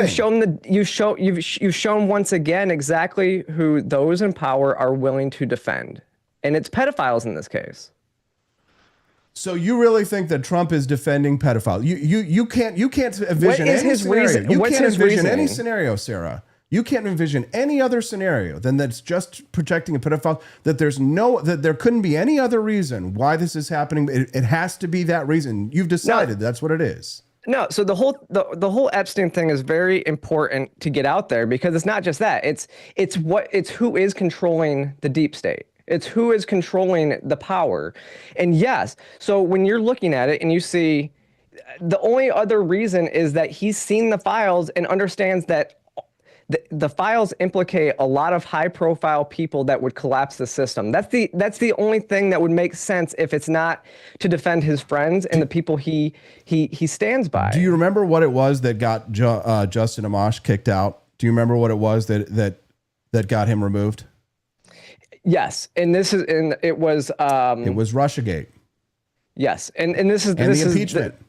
Yeah, and this is actually an area where a lot of libertarians, myself included, I felt like Justin Amash at that point had gotten to a point where he had Trump derangement syndrome. So you're at now where I'm at. So now you're at. So you were at where I'm at now. But I don't think Massey has Trump derangement syndrome where he's saying he's going. Are you we sure, need Sarah? Are you sure? Yeah. Have you reconsidered? Have you thought for a second? Maybe this is like an ignoble crusade. No, why would you not want to release these files? Why would you do so much to stop them from coming out right now? Well, I could come up with I could probably name a half a dozen reasons. Right now, none of them would be pretty options. None of them would be good options. I think he should release the files. I've supported Massey in his stand for the Epstein files. I've donated to Thomas Massey. I hope that he wins. I don't like him better than Lindsey Graham. I just see our people who stand up for liberty, that they make terrible decisions. They cannot make the strategic decisions that will prevent them from getting massacred and then our cause dying with them. Thomas Massey is one of the last of the Tea Party. And look, he doesn't seem like he really gives a fuck about anything, which I know libertarians really get off on. It it really turns us on to see that. But it doesn't really, it's like masturbation. It looks good. It probably feels good, but it doesn't do anything. But there's no mastery in this. We're mocking them with memes, but we're idiots, Sarah. We are surrounded by retards and autists and naked dancing child heroin dealers. And we have no leverage whatsoever. It's a blessing that Roger Ver and Ross are freed now. Trump is releasing libertarians from prison, Sarah, and this is how we repay him. I'm not saying don't support Massey. Of course, support Massey, but open war with Trump over this, it's retarded, Sarah. Prove me wrong. No, but who is waging the war? Thomas Massey's not waging a war against Donald Trump. It wasn't Massey who went after Trump. It was Trump who went after Massey for not supporting him. So think about it this way. I mean, we still have some people who have decided in Congress that they are going to play the game and vote the way Trump wants them to. Where has that got us? Where has that got us with those people in Congress that I would say are pretty good people to have in Congress, but they're not standing up for their values. And where have we gotten? We've gotten big, massive bills, and we haven't had the support. Thankfully, people like Marjorie Taylor Greene is out there standing with Massey. And the thing about her is she's been pretty good on a lot of these issues. The issue is that she tends to speak a lot, and then she votes with Trump anyways. But she's standing with Massey completely on these Epstein files. She's the smart one. She's taking you all for fools. Not me. I'm not stupid. Except for she goes on Tim Dillon last week and exposes and takes a shot at Trump herself, saying that prices are not coming down as Trump is saying that they are. And then she goes out and she talks about the need for migrant labor and turns her back on the MAGA agenda. She's very much playing both sides against one another. I guess I have to give her the Lindsey Graham Award. And you know what? It seems that she's playing the game smarter than Massey in certain ways, because her star rises above his. Her stock is above his. Massey's stock is at an all-time high with people who have no power. His stock is at an all-time low with people who have lots of power. In other words, here's the thing. Massey is trading high-value enemy. He's trading his friends that were high value for low-value friends. So now he has high-value enemies, and he's got low-value friends. And the people who are standing up for him can't help him, right? And can't help his agenda win. And it's just endless crusade after another. It's suicide squad after suicide squad, Sarah. And here's the thing, and this is the last time I'm going to say these kinds of things to my fellow libertarians. I'm watching the lemmings going over the cliff. full of obnoxious conspiracy theories. Not a single one of them has the capability to bring about change in their local communities. Forget the national level. And I'm done with the endless suicide bombs. Hamas is jealous of the suicide rate amongst libertarians and martyrdom amongst libertarians. Sarah, how long must it go on before finally somebody says it's time to stop tilting at windmills? Well, I mean, I don't disagree with you in a lot of the libertarian circles and how the infighting has been for generations.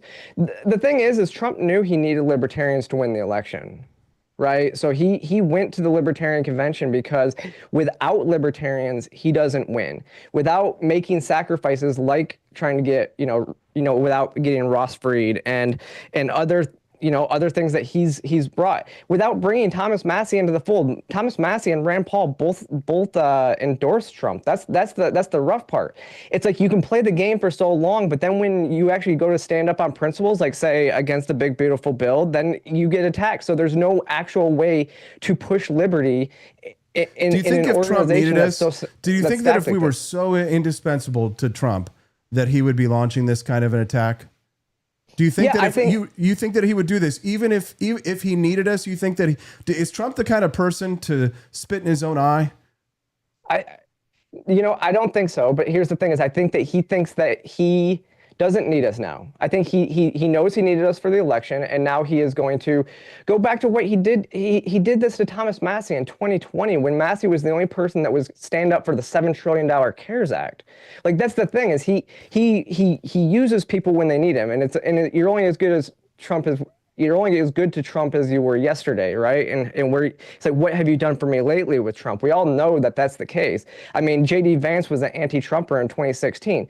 So it's not as though like he doesn't need, he doesn't need libertarians. I think he'll try to court libertarians to vote for his candidates after the midterms. I think right now this is a midterm strategy, and I think that, like I said, I don't think that he thinks that Massey's going to lose his seat. He's not. I don't think he's dumb in that regard either. He knows that Massey has beaten his candidates by 80% in most cases, right? So, I think he actually thinks that Massey is the needle that can move. That he needs to attack Massey. Like I said, a lot of times it's a distraction. What's the distraction? What are we distracted from right now? There's a lot of talk about how safe Massey is. You just mentioned it again. There's a lot of underlying suppositions. You have to accept, so you made the assertion that libertarians were essential to Trump's victory. I think it's a huge mistake for libertarians to just take that as a gimme or as a granted. There's no concrete evidence that the libertarians voted in significant enough numbers for Donald Trump. Well, it was a coalition, that they gave him his victory. Okay, so but you'd have to assume that. I'll assume that. Let's just assume that is the case. But you don't complain when there's no pain. You complain when there's pain. Thomas Massie reportedly asked Trump to stop running attack ads in his district because they were so effective in turning Thomas Massie's voters against him. Another presumption, Sarah, that you've made today, and I think is very dangerous, is to assume that because of that past is destiny, that because Thomas Massie has been protected in the past and won with huge margins, bigger margins than Trump did in his district, that is necessarily a prediction of what's going to happen in the future. I would have to accept that, right? But the problem with me accepting that logic, Sarah, is that reportedly, and these have only been unconfirmed reports, but reportedly Massie had asked Trump to stop running these attack ads in his district in exchange for moving the big beautiful bill out of committee, not voting for the big beautiful bill, but allowing it to move forward to the floor for debate. And if that is the case, it sounds like a very pragmatic move by Massie, but it also shows that Massie sees that what Trump is doing is hurting him, that it's effective. So why would we want to encourage that? If Massie knows that Trump running these attack ads in his district is hurting him and is hurting his reputation, then why would we assume the presumption that Massie is safe? We should always assume that we are not safe. Isn't it a mistake to say that they need us and that Thomas Massie is completely safe? Isn't that the height of hubris, Sarah? No, of course, it's important to say he may not, assume that he's not safe. Yes, I think it would be a mistake to just simply assume. That's the whole reason why Massey's raising tons of money to try to fight off the attacks that are coming against him, and he's exposing the people who are funding those campaigns. The World Economic Forum billionaires, the 3 billionaires that are with the World Economic Forum. He is showing who these people are, and he's fighting hard against it. So yeah, I think it would be a mistake to just assume that he's going to win. However, I think there is a bigger question. I do think that he is looking for a pragmatic solution when he asked Trump not to run the attack campaigns on him, simply because he wants to move liberty forward. He wants to negotiate with Trump on other issues. I think that he wants a better relationship with Trump. I don't think that he wants Trump to attack him. I don't think he wants the MAGA base to attack him, not because he wants to just win his election. I think he actually wants to get stuff done. And this idea that he doesn't get stuff done, well, when you're the only person out there and nobody else is going to support you, when you're standing on principles and nobody else is, out there with you, and you put a bill on the floor, and your own party's not supporting it because they've been told not to back anything that you're doing, what do? You have to be pragmatic about it. I think he wants the Republican infighting to stop against this. But he also has to, I think that, he has to stand on principles where it counts, though. When it comes to not voting for big beautiful bills, when it comes to, pushing the Epstein list, when it seems like the entire Trump organization, the entire Trump coalition was pushing that in election time. It's almost like Massey is the only person in Congress that's not a yes man, that's willing to hold Trump to his campaign promises. And I think that's where it's important. We need to be like, Trump said this during the election time. Why is he not doing it now? What's going on with this, that, and the other? Why are we not, pushing these things that he promised to the coalition? And like I said, it was, libertarians, I think, had a big part. We can look at the numbers and see how low the Libertarian Party had gotten in the election. That's a huge tell that the Libertarians went heavily for Trump. I think Libertarians are giving themselves way too much of a pat on the back for their accomplishments that were really handed to us by the Trump administration, Sarah. I think RFK Jr. and Tulsi Gabbard, is it unfair for me to suggest that Donald Trump has gotten more actual wins for liberty than any libertarian in the last 75 years? Is that unfair of me? Well, no, you're right. But with those wins has also come massive spending. I think that's the biggest issue that we have. It is messy, for sure. We don't have a whole lot of time, Sarah. You were upset about me talking about the military-industrial complex yesterday. Here's Dwight Eisenhower. He warned about the military-industrial complex, that it might undermine our democratic processes. God help us. But here's part of that speech, and here's what he had to say. Take a listen. A vital element in keeping the peace is our military establishment. Our arms must be mighty, ready for instant action, so that no potential aggressor may be tempted to risk his own destruction. Boom. And that in there is never the part of the speech that I hear my fellow libertarians mentioning. They never mention that part of the Eisenhower speech. They always say, Sarah, that the danger to our liberties from the military-industrial complex. My argument is that if we did not have a military-industrial complex, that it would be a requirement to create one, because as Eisenhower said, it is a vital element in keeping our peace. Our military establishment must be ready to go so that it can defend us at a moment's notice, and then no one would dare attack us. That is an important part of that speech, is it not? Well, no, and I agree, and you've known me for a long time. I very much would consider myself more of a minarchist, because I do believe that we need a strong military to defend our borders. The issue with the military-industrial complex is it's gotten to a point where it's incentivized us going overseas because and intervening all over the world. And these are the types of things that people like Lindsey Graham salivate over, because they are in bed, and it's basically become a money laundering scheme, right? So we send Ukraine, we buy munitions and send them to Ukraine. So our military, so that the Raytheons, the Boeings, all these other, the military industrial complex companies can make money. It's not like there's it's not a question about whether or not it should exist. It should exist.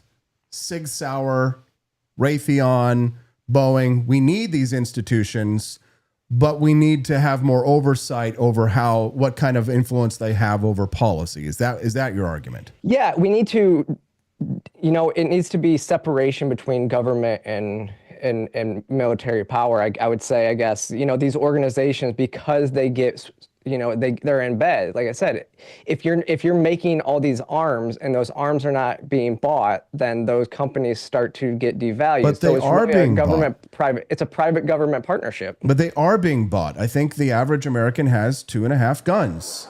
Well, so that's the thing but nobody's buying guns from Raytheon. Yeah, Sig Sauer and Boeing sells airplanes and other stuff like that too. That's not necessarily tied. But when you look at stuff like Raytheon, missiles, rockets, and stuff like that, when those are being bought by our government to send to other governments around the world, that's the incentive. That's the money laundering scheme, because then those organizations then go and put money back into the Lindsey Graham coffers. No doubt. When they're looking for re-election. No doubt about it. But maybe we need some libertarians who can promise to Sig Sauer that if they expand their plant in Missouri, that more Missourians are going to buy some more pistols there. So, yeah, I would have no issue with that. Well, so I don't want to put words in your mouth, Sara, but I would like, just for my own purposes, to hear you say that you agree that we do need a military-industrial complex.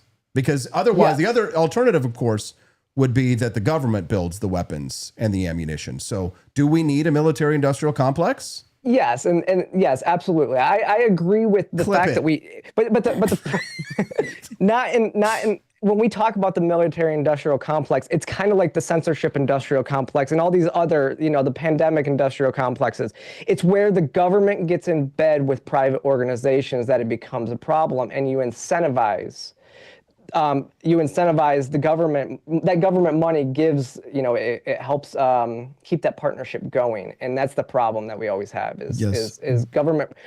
Private government partnerships are never a good idea. I would invite you, Sara, if you haven't already, please read the condensed text of my speech that I gave to Colorado libertarians this weekend. It was a throwing down of the gauntlet. 10 ways libertarians can save Western civilization with this one weird trick. And that one weird trick is to take power. I actually read it before we came out here. Oh, good. So, okay. I don't assume that people don't read very much these days, but I should know that my enlightened friends, of course, would. Well, yeah, I was like, you know what? I'm going to go on with Austin. I want to see what he said in this speech.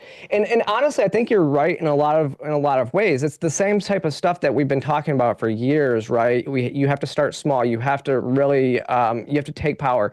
You even talked about winning culture, and like that's what we do over at Free the People, right? We're building, we're working with comedians. We're doing stuff like that. We're showing individual stories of liberty and humanizing the idea behind politics rather than just pushing white papers and stuff like that. I can't tell you how many times, though, I've had conversations with libertarians who think that this culture war stuff is nonsense. And Javier Milei certainly didn't agree. He was out there arguing that if we don't take that politics is downstream of culture and that it would be wise for us to do so. These are important things. But we can't be allergic to things like charisma. We can't be allergic to things like power. Power itself is not violence, Sara. Power is the ability to have ideas and to be able to bring those ideas to fruition, correct? Yeah, no, like I said, I think your article was really good. And this is also the reason why I've become more pragmatic over the years. I mean, I was really big supporter of the Tea Party. I left the Republican Party because I saw all these people get into power and then get swallowed by the swamp. But it's also the reason why I've worked with legislators across the country. I was in Texas a couple weeks, or back in like March, talking to people on the ground that were doing work down there. I've passed bills in Louisiana and Georgia. So I don't think that we shy away from government. We have to work within the system that we have. And like I said, I think I've become a little bit more pragmatic and a little bit more cynical when I think that liberty only works if people share the same values, which is why what they're doing up in New Hampshire with the Free State Project is great, because you have all these people that share the same values coinciding and living together in peace. Because I think I think you have to wield a little bit more power, and you have to decentralize everything, right? Because I do think that once governments and once society gets too big, once those groups get too big, then you lose that similar cultural values, that value system, and that's what creates a lot of the issues. Well, there goes the argument for open have. borders then, Sarah, doesn't it? Well, yeah. I mean, I'm not an open border fan anymore. I actually was never really an open. Oh my God! I was gonna say I never really was. I was more of a Ellis Island style. I still think that we can have good immigration system. But you're a smart that girl. used to be called that's what they would call open border system when I believe that anybody should be able to have freedom. Right, Sarah, you're a smart girl, and that's why we love you, and that's why we bring you back on the show. And thank you for a respectful and fun and friendly debate. Don't think that I've taken up the side for Lindsey Graham, but I think that it's important for us to understand the people who actually wield power in our society so that we can figure out how to do it without losing our souls. And that was the heart of my argument. Sarah, is there anything else that you missed? You can have the last word. You can plug anything that you'd like. Please go ahead. No, Austin, I appreciate you bringing me on today, because obviously when we have disagreements about stuff and arguments that we make, that's important that we have conversations rather than just tweet stuff out on just tweet on X. I was kind of taken aback when I saw your post, so that's why I was not going to say anything, and then I did, and then you reached out, and so I think this is a good way to handle those types of things, and obviously I appreciate what you're doing and having me on, and if the audience wants to go follow me, it's Sara Higdon _ on X, and then Sara Higdon on YouTube. Most of my links are just on my website, sarahhigdon.com. Sarah, you rock. Thanks so much. Everybody's going to follow you on X. Thank you. Have a wonderful day. You too. No armaments industry. American makers of plowshares could, with time and as required, make swords as well. But we can no longer risk emergency improvisation of national defense. Important. Libertarians, listen. We can no longer risk emergency improvisation, meaning waiting until the war comes for us to build our weapons. These are the key parts of this speech that are ignored.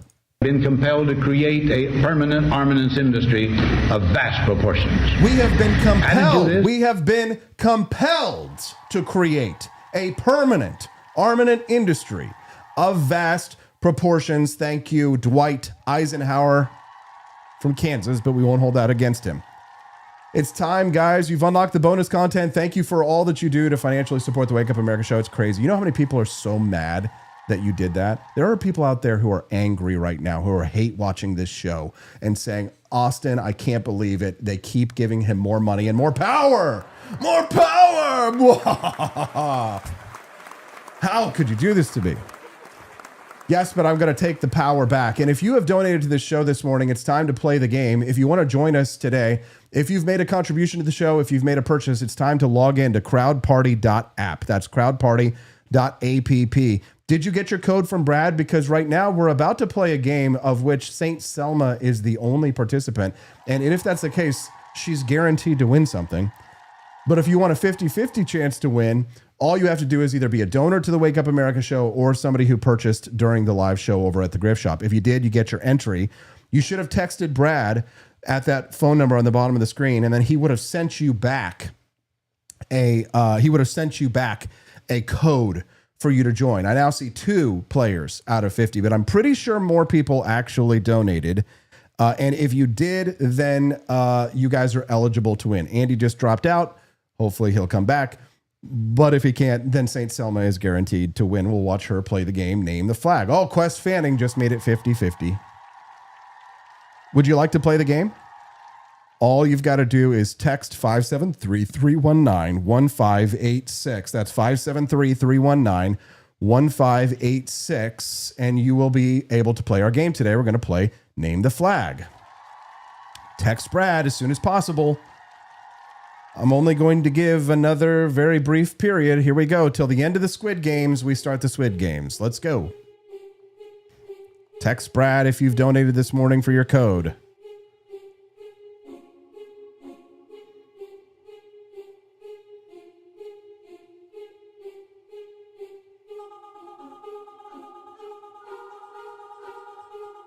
There's Andy.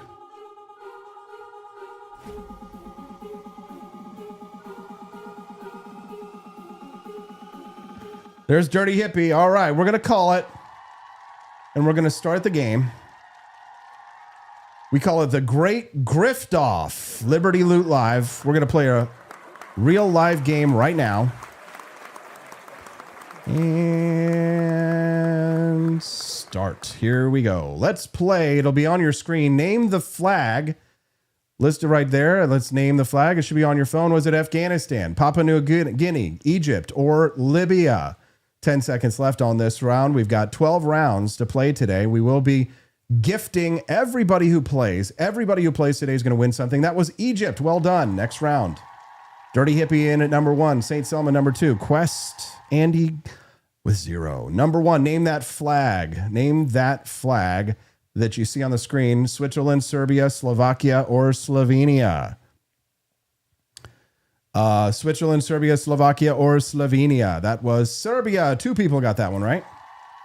Dirty Hippie in at number 1. Quest number 2. St. Selma holding on at number 3. Moving on. Name that flag. Name that flag. France, Russia, Netherlands, or Slovenia. France, Russia, Netherlands, or Slovenia. Let's put a little music in here. Why don't we do that? It's almost the end anyway.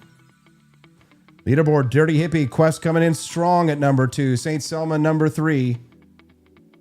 Oh, mini games, matching pairs. Match the pairs before the time runs out. There they are. And where do they go? Match those pairs. Match those pairs. Match those pairs. Match those pairs. You've got 10 seconds to match those pairs. How many pairs can you match? 5, 4, 3, 2, 1. End of round. Let's see. Who got the most matching pairs? It was Dirty Hippie. Quest is not giving up. And Andy decided to come back strong. Name that flag. Here we go. We've got 12 rounds. Libya, Zimbabwe, Namibia, or Ghana. 10 seconds. Zimbabwe, Namibia, and Ghana. It was Zimbabwe. Dirty Hippie number 1. Quest is not giving up. St. Selma holding on by a thread. Name that flag. Gabon, Algeria, Gambia, or the Sierra Leone. That was the Sierra Leone. Ooh, Dirty Hippie feeling strong today. Name that flag. Brazil, Ethiopia, South Korea, or the Solomon Islands.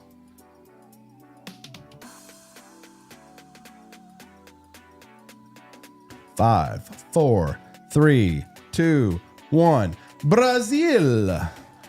Ooh, Quest isn't giving up. St. Selma coming back strong now, too. There's still time to win. 8 out of 12 rounds. Name that flag. El Salvador, Honduras, Nicaragua, Guatemala.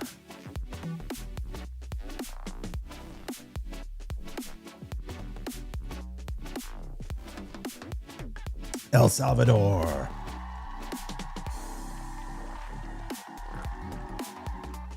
Dirty Hippie feeling strong. Quest is not giving up. He's holding on. St. Selma for dear life. Name the flag. This is round 9. Canada, Tunisia, Pakistan, Turkey. It was Tunisia. Only one got it. Who was it? Ooh, I think St. Selma came roaring back there in number 2. That's... Oh, test your reactions as you wait for the green light before tapping. Here we go. Minigame, minigame. Wait for the green light, then tap as fast as you can. You got 15 seconds. Let's go, guys. Tap as fast as you can when you hit the green light on your phones. This is the way to come back. If you're not good with flags, can we do state flags next time? Jody. Next round. This is round 10 of 12. Dirty Hippie looks like he might run away with it, but there's still time to win. Name the flag. You can't see it on my screen, but you should be able to see it on your mobile phones. I'm sorry about that. I have no control. Spain. Looks like somebody got it. One last round. Here we go. I think there's still a chance for Quest. Let's check it out. Last round. Name that flag.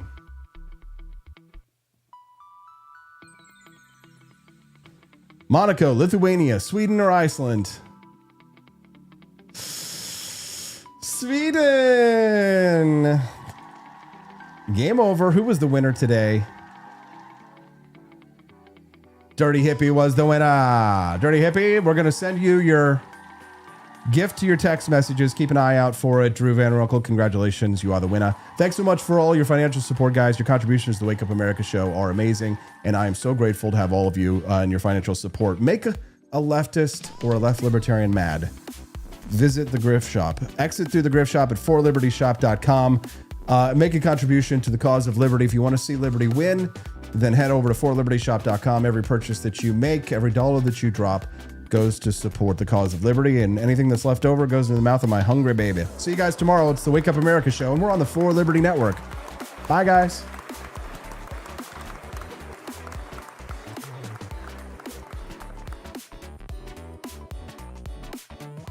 Last year, then Democratic presidential hopeful Kamala Harris insisted in a presidential debate that she is a gun owner, and that she and her running mate Tim Walz were not taking anybody's guns away, so stop with the continuous lying about this stuff. Later, she elaborated with 60 Minutes interviewer Bill Whitaker that she owned a Glock pistol that she had fired at the shooting range. Maybe Harris should have checked with lawmakers in California, where she was once Attorney General, and which she represented in the U.S. Senate. That state just banned the sale of Glock pistols. True, state officials won't take away Kamala's pistol, or those already owned by other Californians, but that's cold comfort for anybody looking to purchase new products from the popular gun maker. Kamala's machine gun. Democrat Governor Gavin Newsom signed a bill into law that bans the sale of new Glock guns in California, CBS News reported October 13th. At issue, the new Glock design allows the gun to be easily modified with a Lego-sized piece of plastic known as a Glock switch that can be 3D printed to turn it into a fully automatic weapon.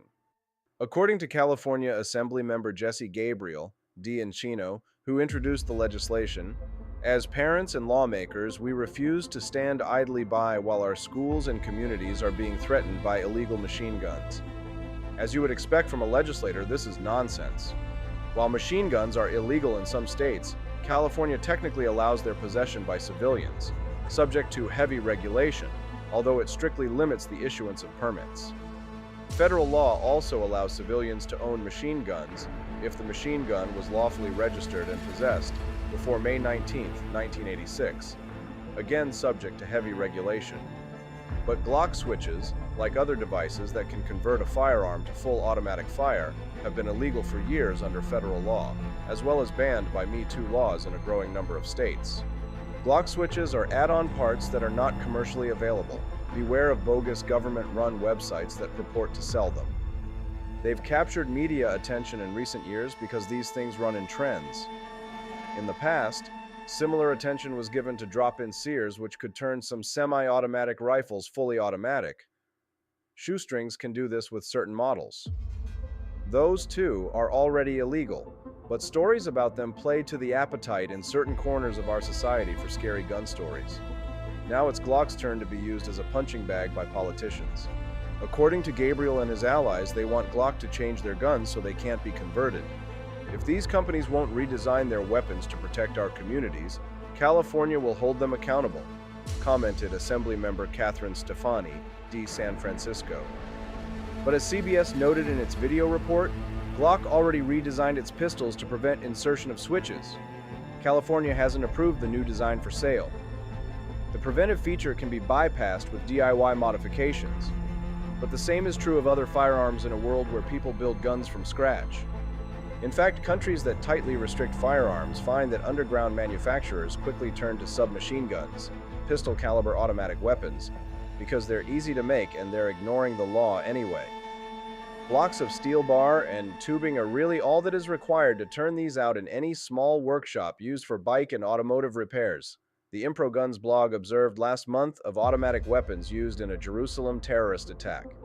In other words, innovative people with benign intent and ill will alike can easily make and modify physical objects, and Gabriel, his fellow lawmakers who voted for this nonsensical legislation, and California Governor Gavin Newsom are exploiting that fact to ban products of one of the most popular firearms manufacturers, or anything with a similar mechanism.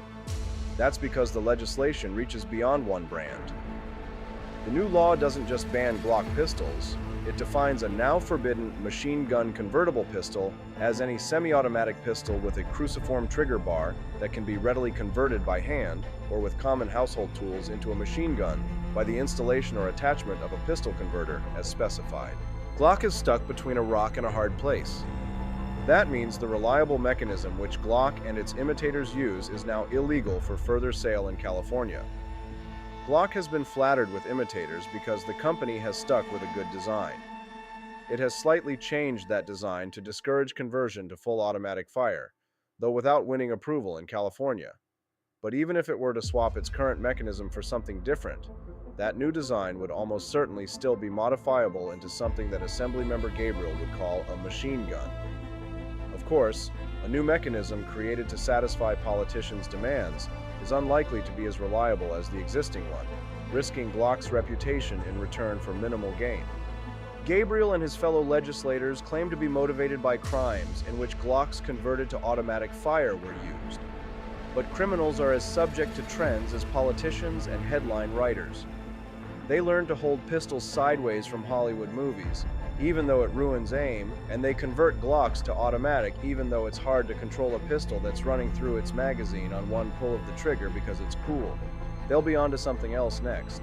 As has happened in other countries and is occurring in the US, that next thing is likely to be homemade guns built without regard for laws or the alleged concerns of politicians. If those guns are purpose-built submachine guns, they'll be more effective and dangerous than pistols converted to automatic fire. So, California's Glock ban won't inconvenience criminals who already ignore the rules.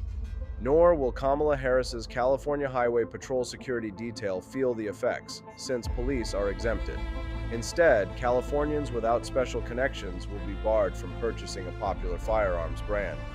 It's too much to hope California lawmakers will admit that they're posturing for no good reason and legislating about matters they don't understand. Relief, if it comes, will arrive through a lawsuit brought by groups and individuals that advocate for self-defense rights. The lawsuit points out that the Supreme Court has held that a law that bans the sale of, and correspondingly prevents citizens from acquiring, a weapon in common use violates the Second Amendment. Every American has a right to choose the tools they trust to defend their lives and liberty. We look forward to ending this insanely unconstitutional scheme just as we have many others. Comments, Firearms Policy Coalition President Brandon Combs. Until the relief arrives, Californians should seriously consider just how much deference they want to pay to bad laws passed by ridiculous